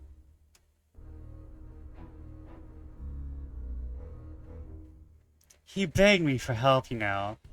You're still alive. Allow me to finish you off. So it's the only way to save you. Well, I thought so too. That's why she brought that gun. Grayson, you didn't kill your dad. He lured you to your mom. It isn't your fault. Maybe you are about to change that. I think you can control it. Oh, I don't know about all that. She really did an excellent job tearing her mother to pieces. And the father? He was certainly already a dead man who hadn't quite finished with the dying part yet when I found him. The best case scenario is him being cursed for the rest of his miserable life. So much for control. I did a mercy kill. You know all about that sort of thing, don't you? I hear Tyler moaning, somewhere closer to an inhuman gurgle than in actual words. Ree's arm touched my face as I lay curled around the torn limb. I didn't mean for anything to happen, but you did this on purpose.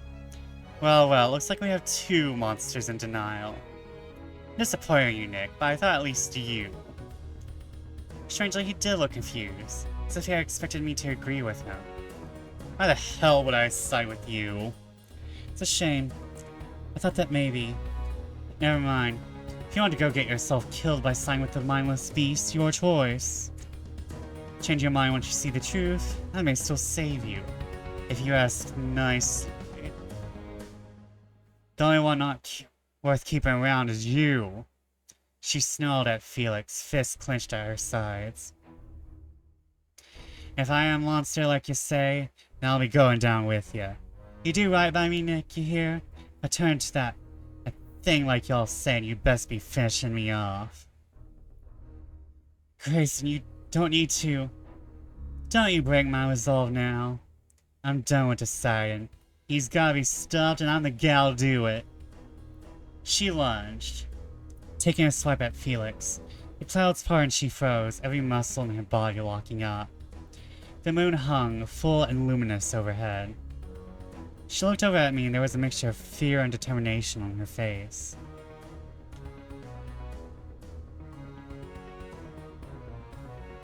So it is true. I can feel it, Nick.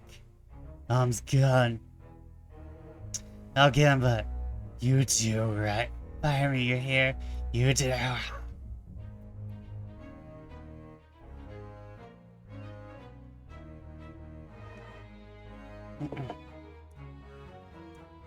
Her back arched forward and started bulging out. Her arms twisting and whipping through her clothes.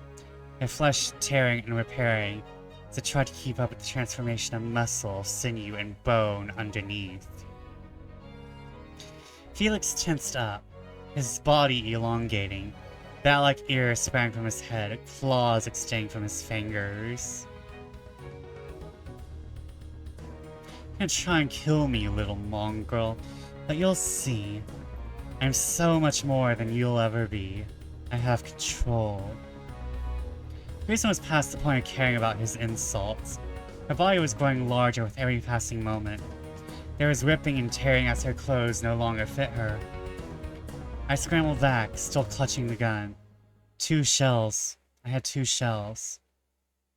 She wants me to shoot her. I don't know if I... Monstrous beast stood where Grayson had been just seconds before. The beast howled in deep and guttural and full of rage. Without even a glance back in my direction, she charged toward Felix. Felix moved like liquid to avoid her, slipping by the first powerful sling of her claws, breaking his own talons down her back. A flap of fur peeled back, exposing flexing muscle. And the white bone of the werewolf's shoulder blades. In a moment, it began to knit back together again. Felix slid to a stop and looked back. I saw his glowing eyes right in shock at the preparing injury. Damn you! I can deal with this, I just have to be quicker. He flew to the left and right, dodging each slow, vengeful swing from the werewolf. He used his razor talons like needles, poking and piercing when he couldn't find a wide enough opening to fully slice. Wouldst thou like to live deliciously? Hello, Silver. Welcome in. Let me get you a shout out. How was MTG tonight?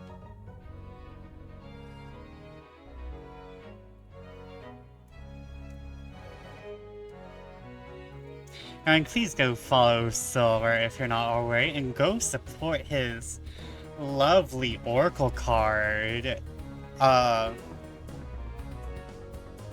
Oracle card project on Kickstarter. We only have 2 games, Vivi and Emmett. Nice. Hold up, I'm stretching my bones. Quite a bit has happened, yeah. Understatement of the year, actually.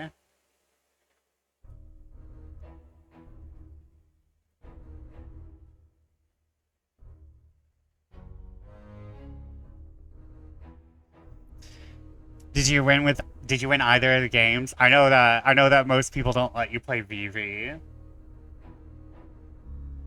The snow was turning to a red froth under Grayson's feet as it became saturated with her blood. Another slice tore across his front and dark blood oozed from the wound. He hissed like a feral cat. No, but I was a problem the whole time. I'm so proud of you for being the problem. I'm so proud of you for being a problem. I was one turn away from winning with Emmett. Oh, man. You'll see you are nothing, a nasty little mutt. Went in for a final blow that looked like it'd take her head clean off. I turned away, afraid to see him succeed. Crunch. Jaws, and Grace and she. Looked back and Felix's head was clutched in her mouth. Felix had taken a chunk out of the side of her neck, but had not severed her head. He went all in and lost. There's a creaking and splintering sound like wood being compressed. Is that his skull being crushed? He tried to kick himself free, grinning scratches across the werewolf's face. Nothing would stop her. He locked eyes with me. He's afraid. He's really afraid. I had no way to flash in my laboratory maniac. I ended up decking myself. Oh no! Oh, he looked like how I felt the night the accident, and some crazy urge to go to him. I'm telling him it would all be okay, even though I knew it was a lie. Nick, I wish we could have. Why you wish for I never knew. That moment his head burst outward in a spray of black ichor that spattered the snow and the surrounding trees. His headless body thumped to the ground, twitching fingers clawing the snow. It's as if he were reaching out toward me. The werewolf stumbled and fell to the ground, whining and panting. Her wounds were knitting back together before my eyes. The gun. This is my chance. If I don't do it now...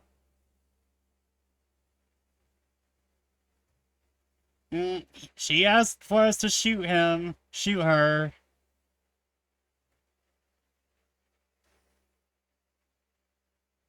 I took carefully aim and walked up behind her. See the pulsing of her heart under an exposed rib.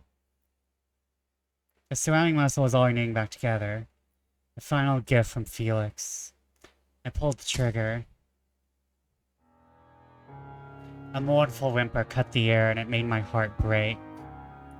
Grayson, I'm sorry I had to. The silver buckshot hissed and sizzled, refusing to heal, and bang deep within her beating heart. I turned away, unable to watch my friend die by my own hands.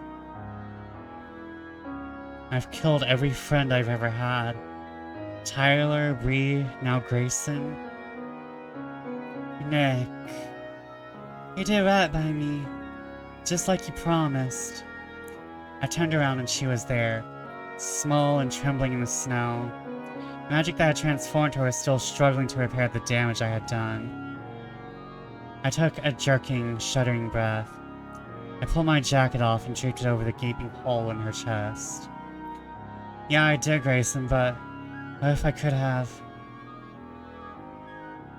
I never wanted to hurt nobody, but I did. You did right. And don't go thinking you didn't. Felix deserved what he got. But he ain't wrong about getting rid of me. I sure had a bullet in my head the minute I got bit. Grayson, no. I know we just met, but I'm glad, okay? I'm glad I met you. It's my fault you were like... Shh. I know you're like feeling bad for yourself, but I don't want to talk about that as the last thing. Whatever you want. I'll talk about whatever you want. Okay. I think my favorite big city thing would have been. I looked at her for a moment and thought, hiking maybe? She gave a low, rowling laugh. Oh, come on, I've been hiking my whole damn life. That ain't a big city thing. Shit, sorry, that was kinda dumb, huh? Took me a moment to realize I was smiling. How could she make me smile at a time like this? Not something you can only do in a city. Her, she's loud, likes adventure. Just likes being around as many people as possible. Play an amusement park. One of the ones with big coasters. I'm not a fan, but I bet you'd love that. Now go with you and your friends? Yeah, I think Bree and Tyler. You would made a great part of the crew. We were all gone to the same college and I would have asked Bree out. Yeah, maybe we'd stay up late, all late studying and go out again, take out food and stuff. Yeah, I'd buy it for everyone. And party on the weekends, going to some places with the flashy lights and the dancing. Club? Yeah, find me a boy or a gal or something, or maybe you'd... Nah, you have your other friend. What, Bree, you said?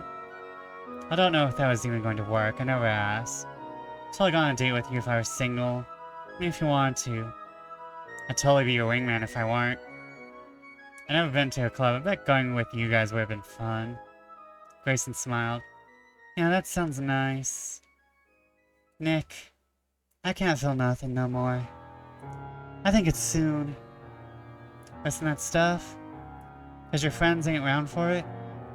You still need to do it. You gotta keep going. I can't just leave everyone behind. And say nothing like that. Aren't you thinking of us having the best damn time? I can't. Her lips had gone blue and she started shaking. Promise. Okay, I promise. Just why does it always have to be this way? Why can't I be the one to go this time? She didn't answer me. Instead, she lay there, silent and cold, final magic holding her together, dispelled as the last of her life ebbed away. I walked back to the cabin and felt as if it took no time at all. And also an eternity. Inside, everything was calm. I turned on the lights, packed up all my things, then lit a fire in the fireplace before sitting on the couch. All slowly, trying to avoid the inevitable time when there was nothing else to do. When I sat down, their faces started to creep into the back of my head. Bree motionless beneath the car, hand limp and open as I tried to grab her. Tyler growing to the night, his face a caricature of what had been in life. Felix reaching out toward me. Wish he had that I would never know. Grayson bloody and smiling even as she slipped away. And a promise. Honestly, that was the last thing she ever heard. I sure saved her. I sure saved all of them. I can't just go and join them. I can't just leave too. No. Keep it together. Have to try. Have to. I'm sure. I'm sure she'll be able to meet them. I think maybe it would be like... Hey man, it's been a while. You have a good trip? Why didn't you invite me? I want to go on a winter cabin getaway. She's just too embarrassed to ask. See, look, he's blushing. Seriously though, man. We could have a party. Anyone else cool up there? No, we couldn't have a party. Mom went to the cabin. If she let us hang out, could've been fine. Gotta work hard and play hard, yeah? And some serious need to play hard.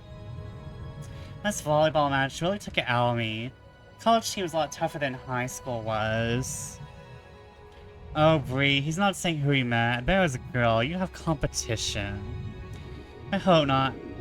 Then I guess I have to date you, Tyler, a mere linebacker to Nick's quarterback. What a downgrade. Only teasing. We're dating. Yeah, you asked me out at graduation party 4 months ago. I gotta say, you're losing some boyfriend points for not inviting me along on your cabin adventure. Oh, by the way, we already had the toxic Yaoi ending, Silver, so don't worry. We are suffering heterosexuality only because we already have the toxic Yaoi ending. Did you meet a girl then? Think she hit it off with Tyler? Oh yeah, I didn't. Maybe let me introduce you guys. This is Grayson. Nice to meet ya. Hey y'all, nice to meet ya. Oh my god, Nick, I lied. Tyler, you don't stand a chance in hell. Nick, I'm dumping you, and she's gonna be my girlfriend now. So awesome, look at those cute little shorts. Oh, I guess there's Zero here too. You're too much. I'm thinking, like, all this hanging out talk, Nick was saying something about a beach. You want the amusement park? Something about coasters? There's enough room on the left for Felix. Oh yeah, amusement park. I can do that. It's been forever since I've been on one of those big crazy rides. Nick never wants to go. I'll go. Oh, he must like you, Grayson. Hates roller coasters. Probably suggests the beach, right? He always likes going to the beach. Nick is right. The beach is superior in every way to an amusement park. Night bonfire on the beach, I think that would be ideal. Well, where did this guy come from? Eat more than just Grayson up there, Nick? Yeah, I did. This is Felix. He's kind of uptight, but he's okay. What Nick means is I don't care for the frivolity of these roller coasters. Talking about a fire is better. Makes me uptight than guilty as charged. Nick, I think you met someone who's more of a stick in the mud than you are. Not a stick in the mud, thank you. I know, Felix, there's more to living than working. Someone has to make sure the cabins are running properly. That's supposed to be my dad's job, you know? Take a break. You own the cabins, Felix? Maybe we can have a party up there sometime. Hey, well, I think I can make accommodations. It's not what we're doing today. So which is it, the beach or the amusement park? Hell yeah, I went to vacation, here we come. But for today, we're doing the amusement park. Nick's paying too. What? There's no way I'm paying for all of you. I want to go to the beach. You're paying for me too. This is the best day ever. New friends and a free day at the park. You're too much. Maybe I'll get food, but I'm not buying the tickets. Well, Nick, I think we're outvoted, but you know, that's not always a bad thing. You're right, Felix, I guess it's not. Let's go. You're like that. You and him. I think we would have been like that if he wasn't a vampire. Y'all could have been friends. With the sound of tires on snow. A moment later, my mom walked in, shivering from the cold. Finally back. Who knew that a few-hour outing would end up being over a day? Phones going out. I think I spent the whole time having a heart attack. Hey, Mom. She rushed over to me. Okay, did you have any nightmares? Not you alone for so long. And fine, you know, I've been thinking, Mom. Could have saved them, and I wish it was different, but it's not. She wrapped her arms around me. Oh, Nick, you don't have to think about any of that if you don't want to. No, it's important. What I'm trying to say is, I didn't die. I'm still here. And I owe it to them to keep living, right? Not just thinking about the last time I saw them. Not just dreaming about how they died. Think about who they would have been. I live the life we all could have had together, for them. Be them deeply. This next part felt like ash in my mouth, but I had to say it. And for myself. You're amazing for even trying. Baby, you're amazing. Laughed. I could see the full moon hanging bright and heavy in the sky through the window. Not amazing, Mom. I'm just the one who's still alive. I'm going to try. I'm going to try and dream about their futures. I hadn't made it that night, and they had. I would have wanted them to dream about mine.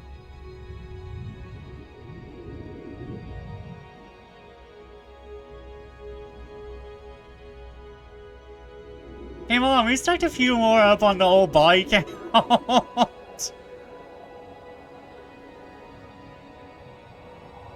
Okay, whatever, you got the fucking... Oh, hold on, wait. Let me send this to you.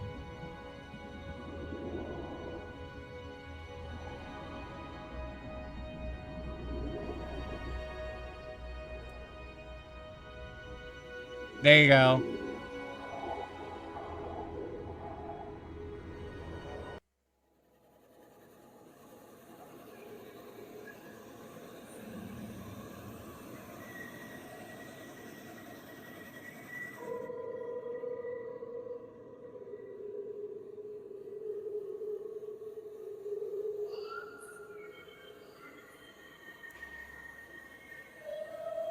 Okay, so... Folly au deux. So, surrender to Felix's mind control. How I Met Your Mother... Probably...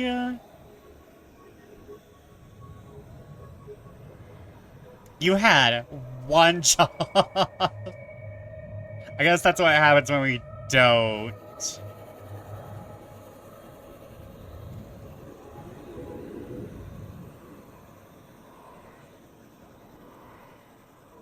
Okay, I'm going to assume some of these are like... This one is the... This one is the Grayson ending. And this one is... The semi-true ending. Yeah. Let me actually look at... Let me get the... I am too old. What makes you say that? Staying up late? Let me look at this ending chart.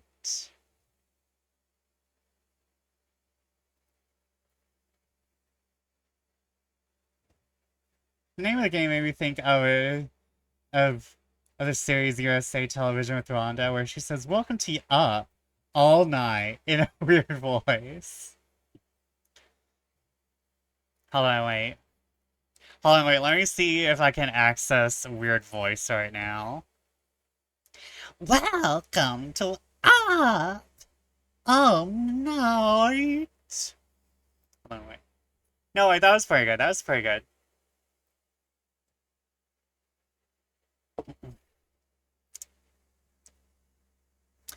Welcome to Up all night.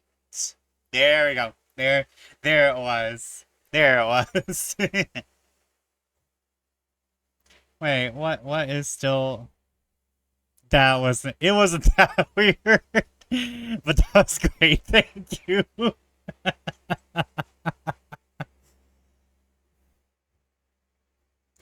Would you like to stay up all night?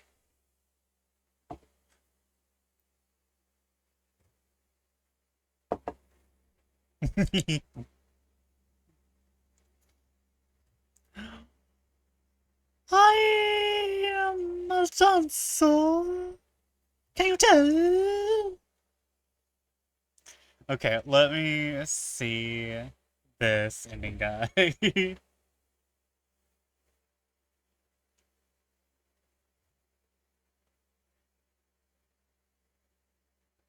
Hmm.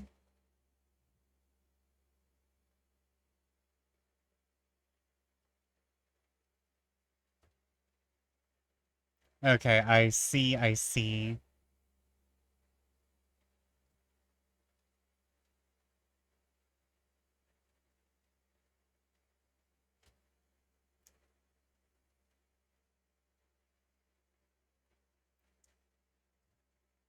I dance ballet.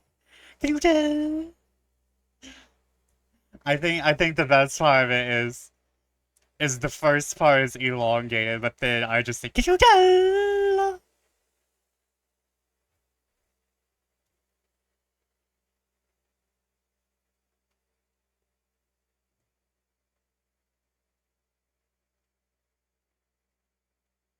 Okay, so mostly okay.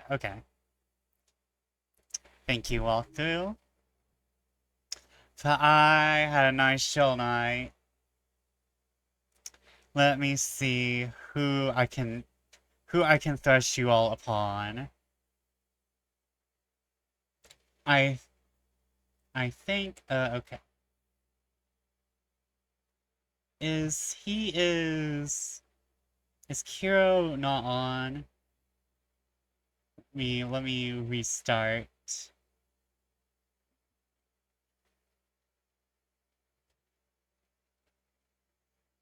I know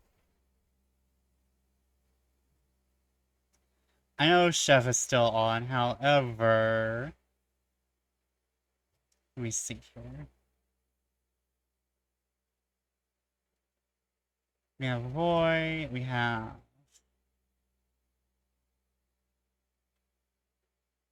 Aries, we have Friendly, we have Tally.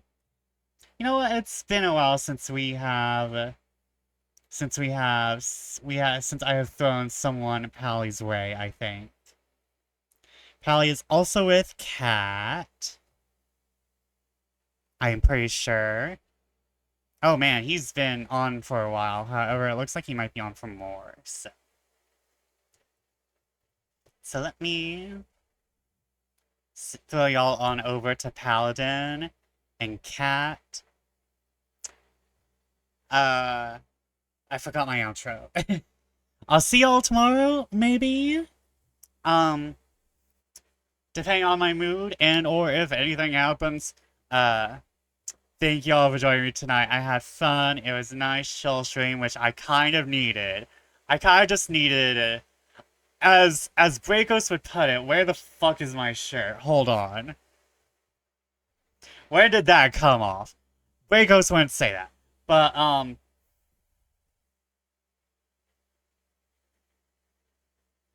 uh,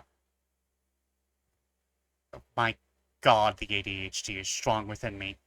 Um, I needed, as Brakos would say, I needed my visual novel peanut butter. But, if y'all need me, I'm in the Discord. If y'all don't need me, I'm not here.